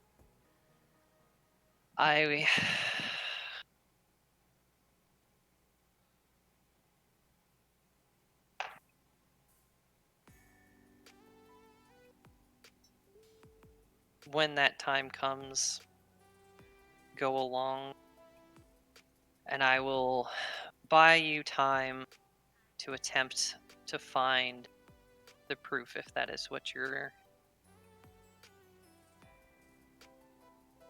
heart is set upon. I will give you that opportunity. Though it's a very big world, and we are currently stuck in a very small bubble. True, but I do know that if there's anyone that knows about books, there is somebody I can ask. Maybe they'll know. Maybe they won't. But it's a shot.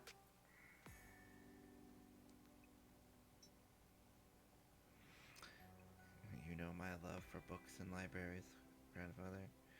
That's one thing I know how to hunt down its books.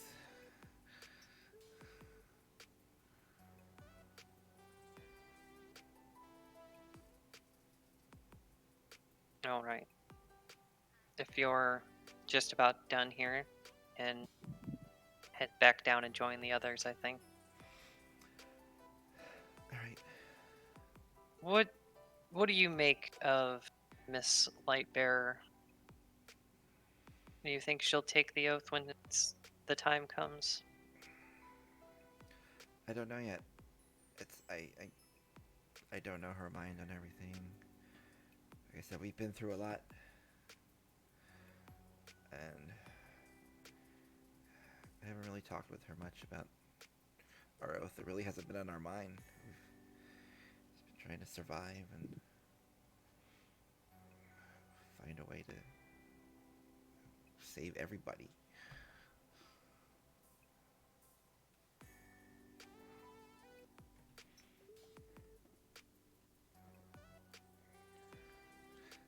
There's a lot going on, but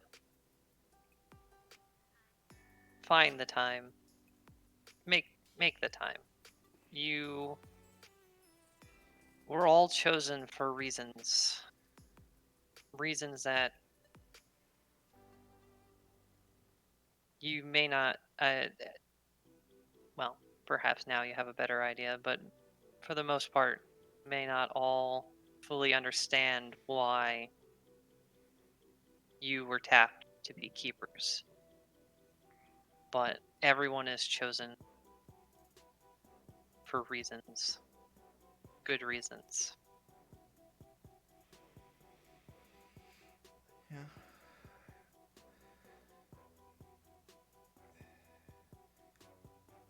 I have a feeling Lucy's mind will probably make her decision when she finally gets to see her parents again. We've been constantly taken away from that route by one thing or another.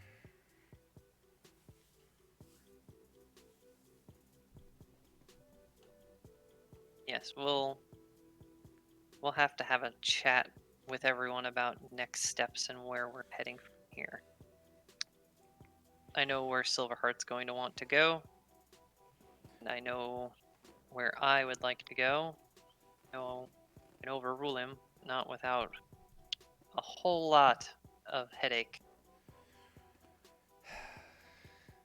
Where does he want to go?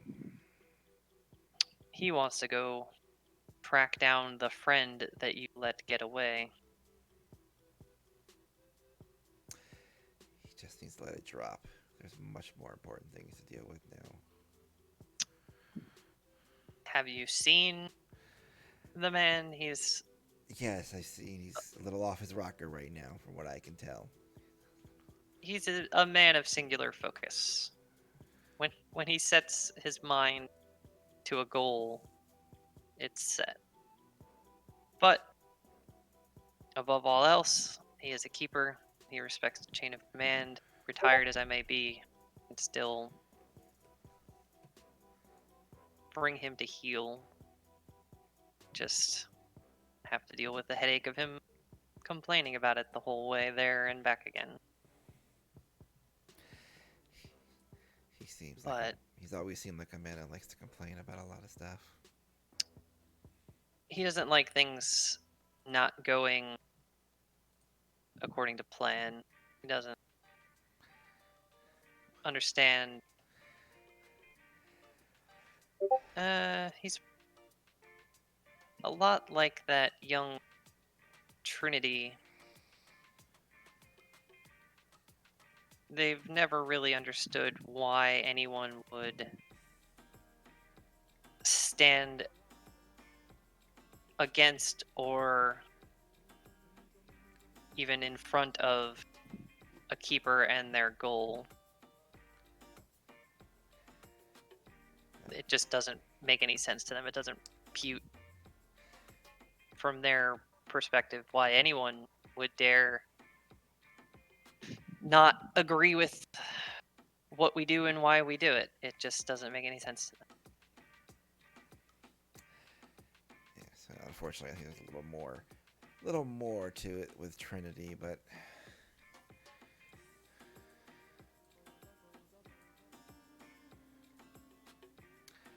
that seems to be more of a problem between her and her mother.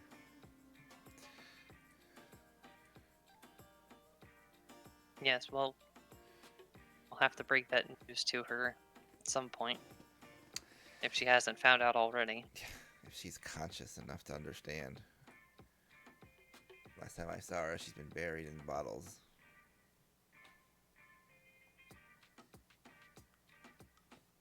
Yes, she's been licking her wounds after getting ejected from Soga. But I imagine the news of her mother will snap her sober faster than most. So this is going on as you make your way back downstairs. Meanwhile, what has everybody been doing downstairs?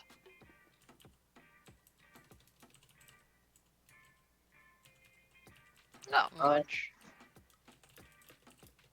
Yeah, not much. I stood there and reveled in my visibly shaking a Grandmaster for a minute or so, and then I think I'd go over and talk to our little gnome.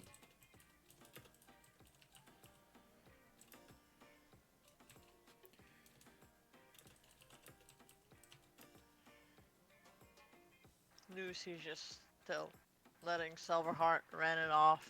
Maybe getting it off his chest would help him settle down. I guess Tara would just robe the library. No real purpose whatsoever, just casually glancing around.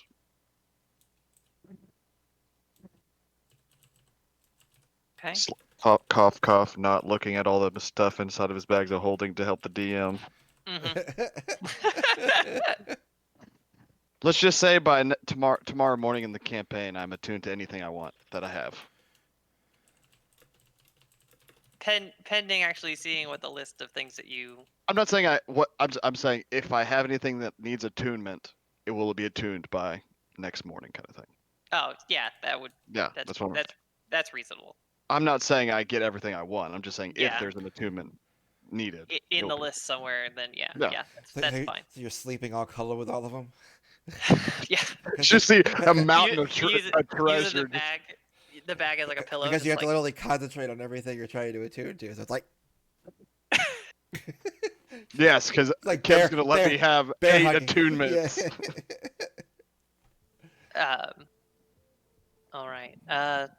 So we never did have Isaac wind up joining us. That's unfortunate. He's buried in his book reading about all those elements he's wanting to learn. Yeah, And drinking tea with his feet. it's a reasonable enough assumption. I mean, that's what he was doing in the chamber with all of us yelling at each other earlier. So Yeah, but it's fair to say that that's what he kept himself busy with. So Dorian, you were approaching our gnome, our recently made acquaintance. Yes.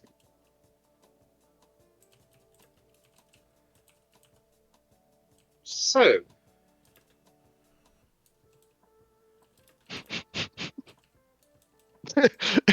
excellent He- question. He just walks up and he's just like, so. And he stops there.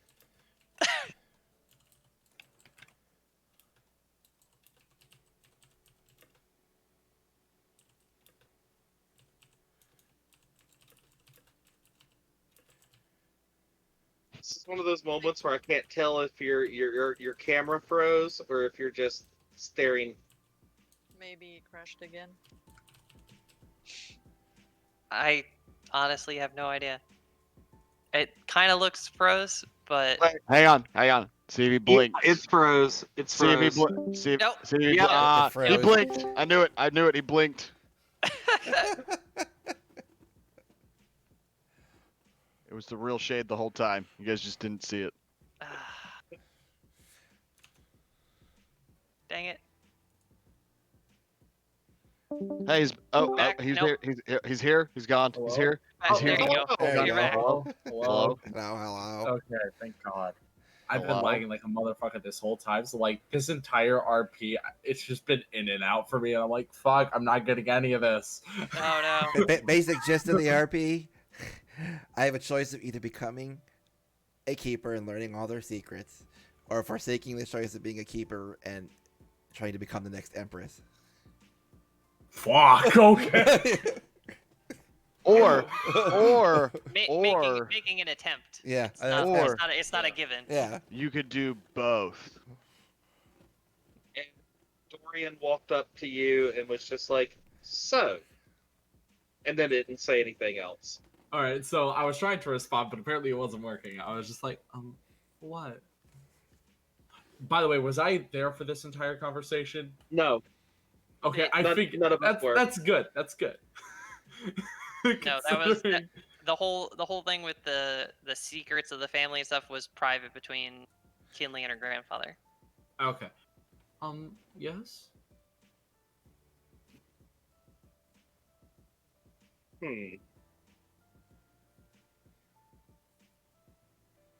That trick with your cat was impressive. It was quite a simple spell. I mean, I can't do it a lot, but it's simple. Aren't most spells.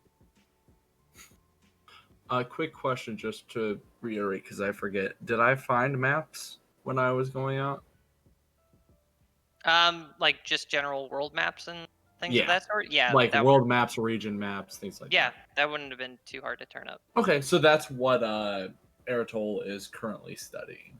Just some maps. Mhm. Trying to piece together with a shit ton of other maps you see laid out that Eritol already had. Interesting hobby you have. Oh, I travel a lot, and so it helps to know where I am and where I'm going, and where I can go. It's a good way to get an idea of the lay of the land before actually arriving. And you see like there's tons of different regions. Like it looks like he's been all over the place or he's planning on going fucking everywhere.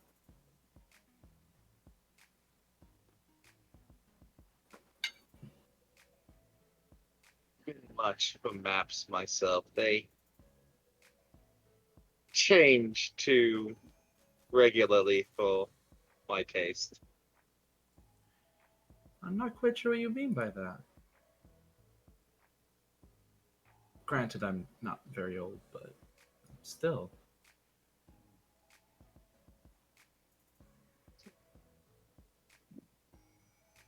It takes quite a time for a map to change. Well, it depends on who draws it. That is true. Oh, and they pull out a map that's kind of showing more of the environment, like the kind of climate and environment around an area, and not so much cities. And then another one of the same area that marks all the different cities and towns, like this.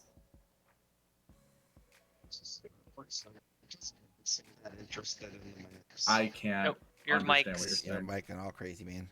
Yeah, it's all jumbled up. Sorry, is this better? A little? Really? Kind of, not really. All right, hold on. That's better. There we go. It's working now. Better. Okay. I was leaned way back in my chair. Oh, that's probably why. It was probably having difficulty picking you up. Yeah. He's really not all that interested in the maps. So you say you were coming into town from across the bridge when you ran into those zombies, and you handled a good swath of them on your own, did you? Well, yeah, they were pretty much swarming the entire bridge. Me and Star pretty much took all of them out, other than the ones that would randomly drop, which I'm assuming is your guys' doing. Yes, I would suppose so. I just Was he wanted to able- say that while that level of undead are quite a minor nuisance in large numbers, they can be quite dangerous. Star kept me safe. As you watch a starlight comes up from under a map and curls in Eritol's lap, and Eritol scratches him behind the ear. Well, regardless, not everyone would be able to pull off such a feat.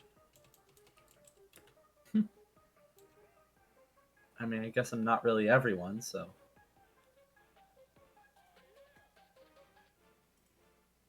Sometimes it's quite enough just to be yourself.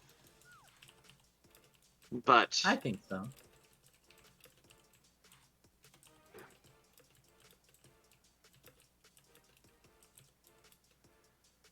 make sure Kinley pays you. Okay. I mean, it's not really a huge deal. I have more than enough to get me by. Never really I had a need understand. for money. You may. And if it's one thing I've learned during my life, is that you shouldn't depend on others to be ready to provide what you need when you need it. You need means to procure certain things yourself. I usually don't need anyone. Kind of just always been me and Star. Gives another scratch behind the ear. Really, that's quite interesting. Yeah, actually, like, it's always just been me and them. Like, Sure, never very- really grew up with parents or, friends or anything, because it was always just us two. I see. Kind of just I how can- life is. I can relate in some aspects. For a very long time, it's just been me and Azrael. Ezreal. But, about what I said earlier. I didn't mean it to scare you. Which If thing? I get about being careful about what you're not being told can get you killed. Oh, I didn't really care. Interesting. But I do believe, for the most part, with certain exceptions, and you see him look directly toward Silverheart, that should you choose to travel with this group, that you will be in at least decent company. I mean, that's how it seems. Other than you being a little bit on the pessimistic side, it seems. I'm not pessimistic. I'm realistic. Okay. and they just give you a little tap on the leg since they're sitting in, like, at probably shin height at this point. Please don't touch me. Okay. He gives a little chuckle. I would watch out for the paladin, though. She's shifty. She thinks she can sneak about in her armor, and eavesdrop, but What kind of conversations would you be having that would warrant that? he'll smile at you a little bit. I'm not an It idiot. doesn't matter. You probably wouldn't believe it. Well, I believe quite a bit of things. I mean, my cat can grow 5 times its size. And do this. And you watch suddenly start just into a cloud of like smoke and then little stars and then spitters off. And then the same way on top of your head. The cat's on his head. Wait, Yep. on Dorian's head? Mm-hmm. Yep. And then jumps off and back into Eritol's lap.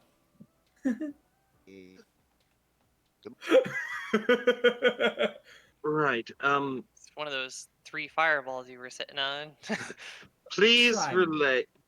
relay to your companion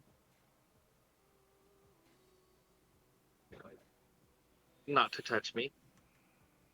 You're gonna have to tell him that yourself. Gives a little scratch behind the ear. All right. He's gonna lean in toward the cat and smile at it. Oh, where is the cat versus you? Like In my eyesight. lap. He's in your lap. All right, so he's just kind of like bent down toward your lap, like you would be looking at like the top of his head as he's looking down to talk to the cat. He's like got down on one knee and like bent down to talk to it, and he's going to say, "Don't touch me." And his eyes are just going to go solid black.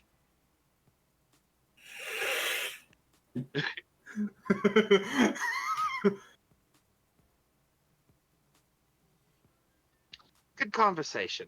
And he's gonna just stand up and I'll ask you another time what the thing is you think I don't believe, because I bet you I would. These are some strange folks, Star. he's just gonna shake his head and head over to Taro and just be like, I'm a god! And just walk off.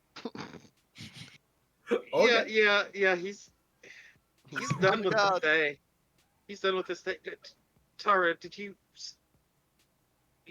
know, that just never mind. And why are you bleeding? What? I'm not bleeding.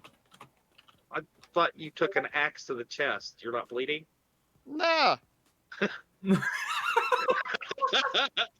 I'm not bleeding. Because they held Silverheart. I don't remember anybody ever healing you. Well, I mean, Silverheart also wasn't wearing any armor or clothes. Someone Well, happens yeah, to be but wearing you're- a chest plate. Oh, okay. I So I it's thought more you were. probably blunt trauma than anything. Yeah, Yeah, I'm definitely bruised like a motherfucker. well, never mind then. But I appreciate you caring. Yeah. In fact, I can't see your bruises unless you're naked like Silverheart, so I'm not going to heal you. It's totally fine. I think my character eventually will need a long rest anyways. Don't we all? You have But 3 fireballs left. No, you don't. actually, it's I looked at my spell slots and I have no sorcery. Well, I got my sorcery points back, so there we go. Oh God, we're screwed. But he's just gonna walk over to you and sit down beside you.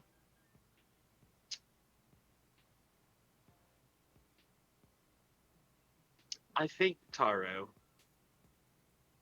that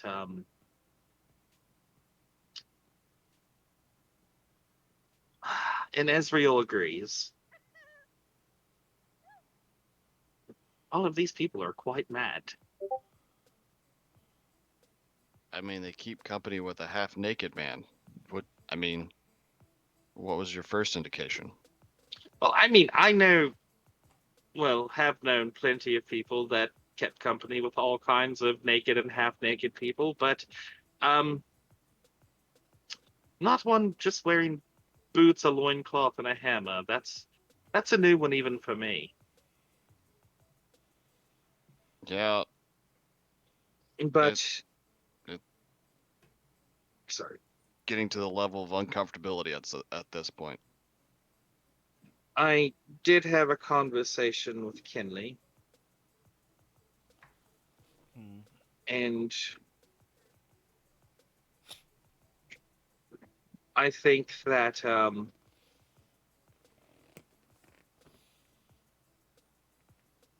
Oh, so she understands that going into a temple on top of a hill, or going into a paladin training field under a monastery, arbitrarily not fighting yetis yet, trying to avoid yetis the first time didn't make sense the first time. She tried to explain that to me.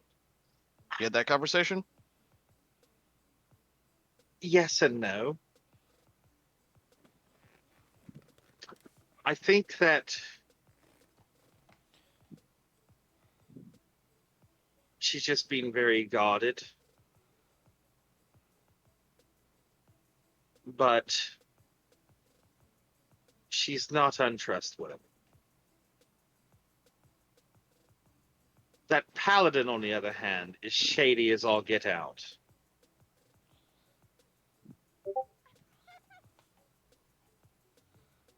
What did the paladin do to you to make you so unsure of her? I think she thinks she's a rogue sneaking about in that armor. It is a nicely fitting armor, though. Better than most. It is. It's rather flashy, though. It's a Bella. It's a Bella thing. I noticed a lot of her stuff in her shop. It's a thing she does. And Keeper's all known for being Discreet. subtle and discreet. And yes, you're quite right. I have heard of one, but I think that's just the odd man out.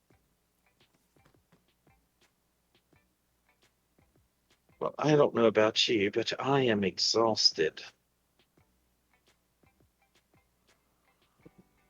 I'd show you all the rings that I found, but I don't know what they are. Oh, you found rings, did you? Whether they're enchanted or not, who knows? I don't have identifies. So it's definitely there are rings one way or another, whether they're just clumps of gold or silver or shitty metal. Well, then I suppose before I go to sleep, anything that you think may be magical, I suppose I could identify for you. Fantastic. Thank you so much for your help. You also have someone who could just cast Detect Magic to find out. At least separate out the ones that aren't from the ones that are. I'm gonna tune to everything.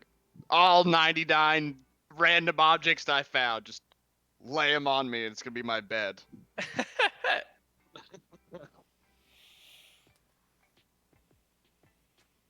Well, needless to say,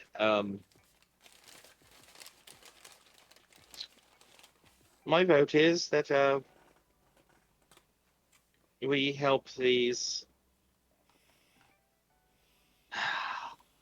quite rookie would-be heroes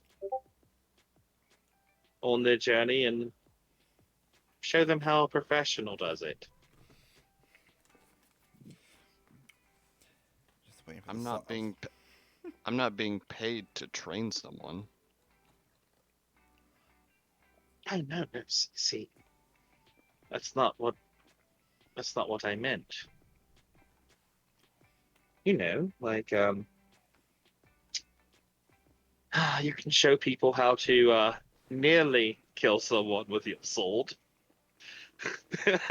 he just grins just slightly.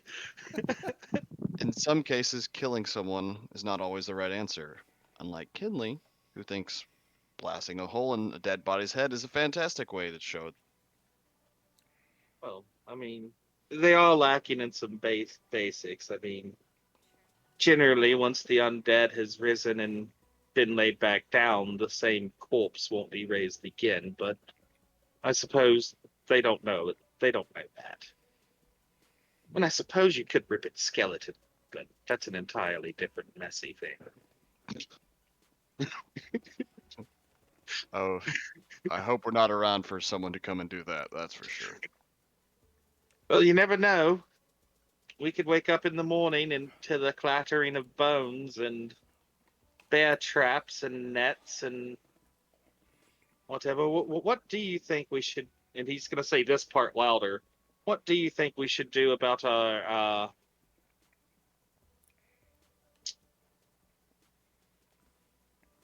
lost companion and the person that's hunting us?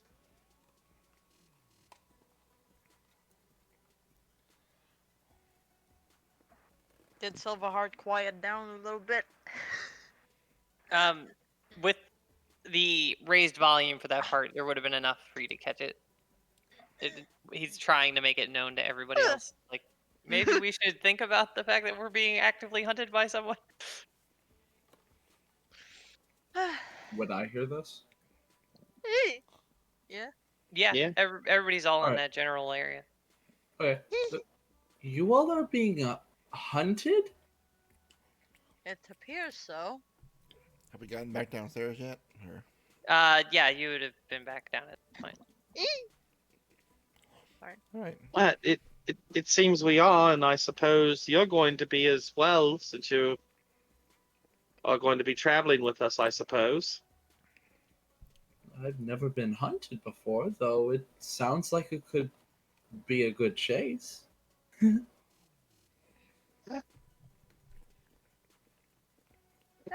one way to look at it. What other way is there? We're being Well- hunted. Try to trap the other opponent. Beat them at their own game. Who knows? Oh. There's a couple of gotta ways you could go about it. One is you could set out bait and be ready for it to pounce on that bait. Or you That could would turn require someone innocent, and that's not okay. or volunteer. But I appreciate your concern. They're only after us, so if there was bait, it's going to be one of us. Way to nail that one on the head there. So there's that option. Or Well, We can we try- could always send the naked man out. He's hard to miss. I don't feel like they're after the naked man. He's went through enough. The bear trap is quite nasty. He could have lost his leg. The female hunter is after the one that she had encountered on the road, I believe. So that would be a 6. 5. We're not including the gnome. Yeah, 5. Mhm. Well, it should be interesting then. Not the That- first time I've been hunted. What Though, of go ahead. what of Vanessa though? We haven't heard nor caught any sight of her yet, have we? Well, I would say she's most likely dead. I could try an option I have, and I will pull out a scroll of sending and do a sending scroll to Vanessa. Alright. You just get like a dial tone. There's no response. Okay. A busy signal. From the response of that, Just one. she is definitely dead. Or incapacitated, one of the two. She definitely could still be alive, just used as a hostage or bait Hmm. for us to come out. You know, there's that I wonder- possibility as well. I wonder if her soul got away. If we're dealing with the same demon, and this hunter is disguised as... Oof. I'm not sure if this party is ready for that. What I remember, I didn't sense anything or see anything particularly demonic Neither did I. about that hunter. Though they are rather tricky. But it's not the first time I've been hunted, and generally when people do catch up, they find more than what they're bargaining for. I'm going to look over toward the Grandmaster and wink. Was it? How many were there? 5 fireballs, I think I saw? That's quite a nasty repertoire. I was just getting warmed up, honestly. There's enough.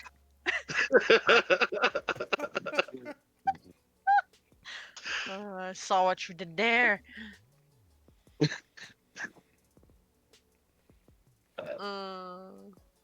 I am happy to be the bait if you guys want to. Or we can try our damnedest luck on trying to hunt the hunter. I don't recommend that one from personal experience. Don't think it would be easy Well- to hunt down. She's obviously quite skilled, so She's obviously the one who set the traps in the city, so I'm pretty sure Silverheart will want some payback from that. but it's not a question of what Silverheart wants. It's a question of our survival. Oh, I know. I'm just pointing it out. more advantageous to lure her to a placing of our choosing. Yes. Agreed.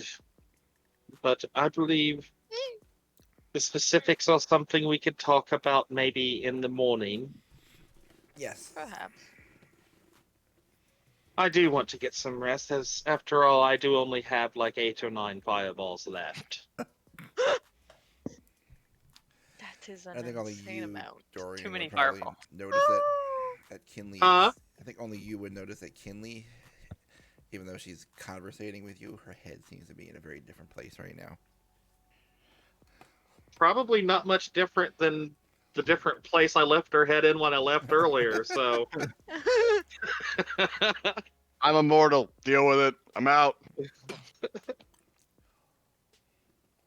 Lucy over there like, I'm somewhat immortal. Yeah, so it is late into evening, nighttime at this point.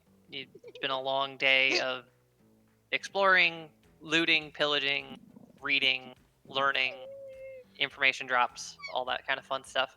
Yeah. And people got some backstory hints and things that may be of interest to them down the road some. What we'll go ahead and do, unless there's anything else that you want to squeeze into this particular night, we'll say everybody goes to sleep, and we'll pick up next episode with waking up Fair, the next 21, morning 17. refreshed and ready to go. Cool. What is it? What would you like to? when we're all getting ready for bed and whatnot, Airtol's going to go off into a corner, or actually into a separate side room, one of these side ones. And is going to cast some guidance spells. Or not guidance, augury. Using the star map. Okay. Do you know how that spell works? I'm assuming. Double checking just to make sure I get it right. I know I the asked gist the of it, question about something I would take course within the next 30 minutes. but And you tell me whether it's good, bad, both good and bad, or nothing particularly good or bad as results of those actions. yeah, that was the window is what I wasn't 100%. It's only within the next half hour. Yeah. Okay. Oh, I it's don't one have of to those spells extend. you do, like you do with Bear Paw. Man, that spell's annoying. Air sense or whatever it is. Yeah, yeah. I'm gonna go ahead and cast it, and my question will be, how much? What will happen if I try to pursue why he doesn't think I believe what he is and how old he is?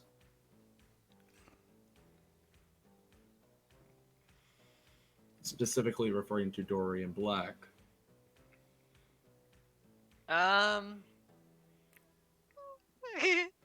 I It's would tou- say that you probably don't get any sort of sign out of that.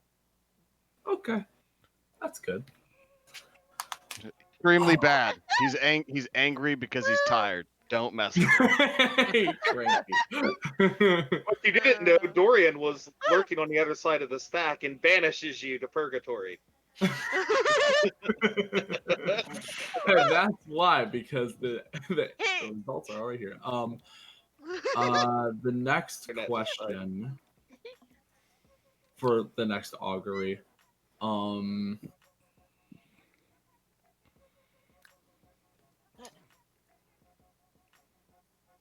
will he be attacked tonight? And this one, they're gonna cast a few times throughout the night. At every 2-hour interval.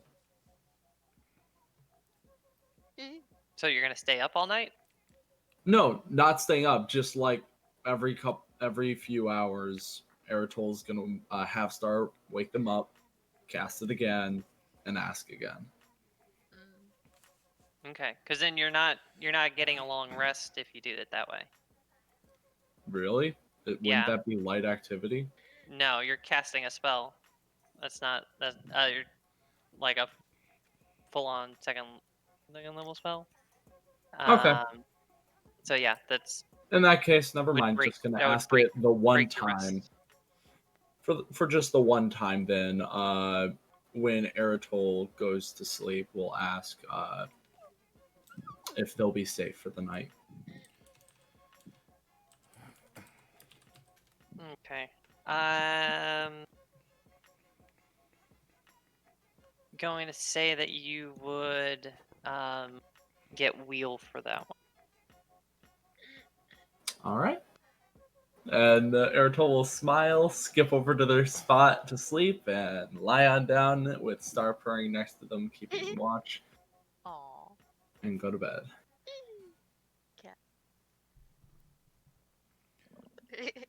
Dorian Take first will sleep. watch. Dorian is not going to take a watch since he did most of the heavy lifting, but he is going to sleep perched again. Perched? I'm just hoping we have a visitor that wants to come stop by for tea. That's all I'm hoping for. We should be fine. Trust me, we'll be fine tonight. Thinking Isaac's sleeping on the roof again. I would say probably Sure. so. Most likely, Sure. yeah. He sleeps the That way we minimum can amount of rescue him time in the while morning reading. when we wake up. And we can rescue him in the morning when we wake up and find out he's been taken. Okay. Kenley would- Or instead, I actually tie him up and put him into closet so he can't get loose.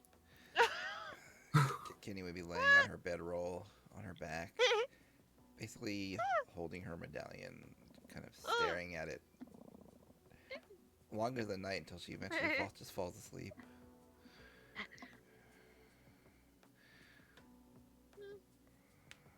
Star will keep watch for Eritol. Don't need to sleep. Okay, so you got Star on watch. You're sleeping. Dorian, you're perched. Where are you perched? Just like Same place I was before, up against the wall. Upside down, hanging from the ceiling with his Yeah. I'm cloak not covering. a vampire. okay, and then Tara, are you taking back against the front door spot again? Actually, since that didn't help me very much with zombies that were banging on the door right there next to me. That Uh, was an unfortunate forget on my part. I'm actually sorry. gonna take a good long nap in that chair like always. It's becoming mine. Oh, Okay. that's right. The windows and stuff are busted Shattered. out. So, Yeah. I will. Where will You I? Ooh. drag a table out of the library Ooh. and turn it over in front of the doors or the windows or something. Did I find a scroll of alarm? I'll go perch on one of the bookshelves. Sure. You have to find somebody to cast it for you. Or I throw out a Dorian. Set that up for him, please.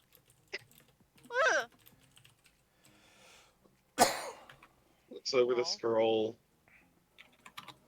Size. I suppose we're gonna have to discuss overtime pay as well. Can you hear me, by the way? yes. Yes. Okay. I wasn't sure because my internet was kind of laggy. He'll walk over and he'll cast the alarm spell around the destroyed windows and doors and entrances to this place, and circle as many of the people around as he can with it. I think it's only like a 30-foot radius on alarm, isn't it? 30 or 60? 20-foot radius sphere, I think. Okay.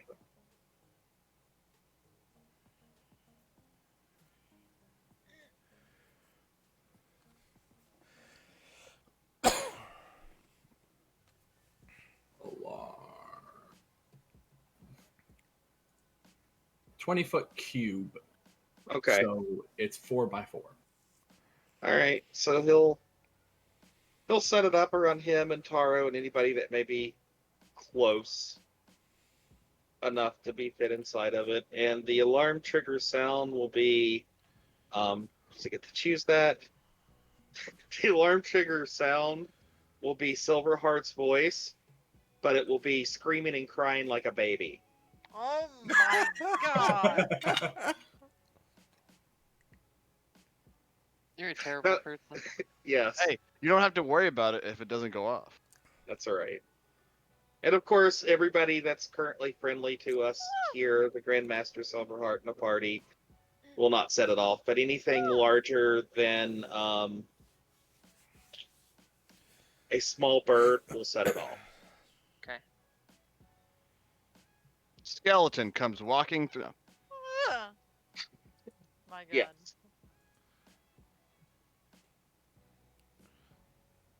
And then he will sigh and look over at Taro. Is there anything else, or can I finally go to fucking sleep? I'll flip him 2 more gold coins at him. Snatch him out of the air and put him in my coin purse. And I will, not trusting right off the bat the new person, see if he can get his bag of withholding to open to put his coin purse inside. And it does. You just see him reach down and gently pet the bag and be like, oh, you're such a good little container. You know, I wouldn't know what I would do without you. And gently lifts open the flap and places the coin pouch inside. And he closes it down and pets it. That's a good bag. At this point, Tar just shakes his head at that. It's like, "Oh, God." Just looks over at you. What? If you're not nice to it, it won't open. Do you want a normal bag? I have two. I don't abandon my friends. I'm not saying you have to abandon. I'm just saying you could have two. One that works all the time, and then yours that you have now. Well, that would hurt his feelings if I had another bag. Or it could be competition for it wanting to help you more, so you'll use it more. It's a game of competition. It would definitely hurt his feelings. Trying to reverse psychology this bag right now. And Hey, it could be a highly intelligent creature. Yeah, it could be reverse psychology. It's definitely possible. And Ezreal agrees, so you're outvoted.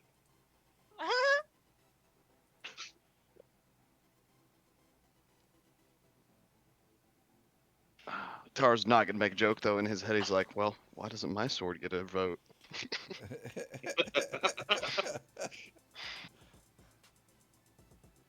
I actually do need to come up with a name for it. Have you ever tried asking? Like, yeah. Maybe it's sent. He's No, thinking about it because he keeps seeing Ezreal talk to his weapon. No, I don't. I don't honestly know if there will be ever a time where he'll actually go, "Hey, so what's your name?" No, it's a very weird concept. Yeah. just one night, very quietly, you're off in the corner. You just kind of whisper at the blade, like, What's your name? Can you talk too? Is that a thing that you do? And I think being a katana, he would have already told you. And he'd be like, I, Kamosai, going to slice things for you. You know. My God. I am Tori Hanzo. Why couldn't the katana be named Steve, guys? Huh? Yeah. Like, Bob. couldn't- Yes, why the couldn't katana it be named Bob. Steve? Your katana's name. Bob with an Australian accent. The katana Yeah, will why tell you. Why not? That's perfectly valid. The katana will tell you its name is Hattori Hanzo, and should you come across God, he will be cut. Oh my God. Hurts so much. Its name Like the is start of Inigo our session Montoya. all over again. Yeah. And it killed its father. My name is Inigo Montoya. You killed my father. You killed a demon. His name is Robert Please kill Paulson. some more. His name is Robert Paulson. Robert Paulson. I think it's that think time. Yeah. Yes. On that very disappointing note, we're going to have everyone go to bed and maybe wake up in the morning, maybe not, based on how that just went. But we will have that occur next week. So thank you, everyone, for tuning in, sticking with us all the way to the end here. Thank you to my fantastic players for another great session. Mostly. And be sure to check out some of the other things that we have going on the channel. We've got Wednesday night campaigns, Friday night campaigns, Saturday night campaigns all over the place. Friday night, Saturday night, Sunday morning. Ooh, throwing a wrench in there. Sunday night, and then we're back. Maybe. We're back here for Vow of the Keepers again on Tuesday. We yeah. also have a Yeah. special one-shot coming up next Thursday.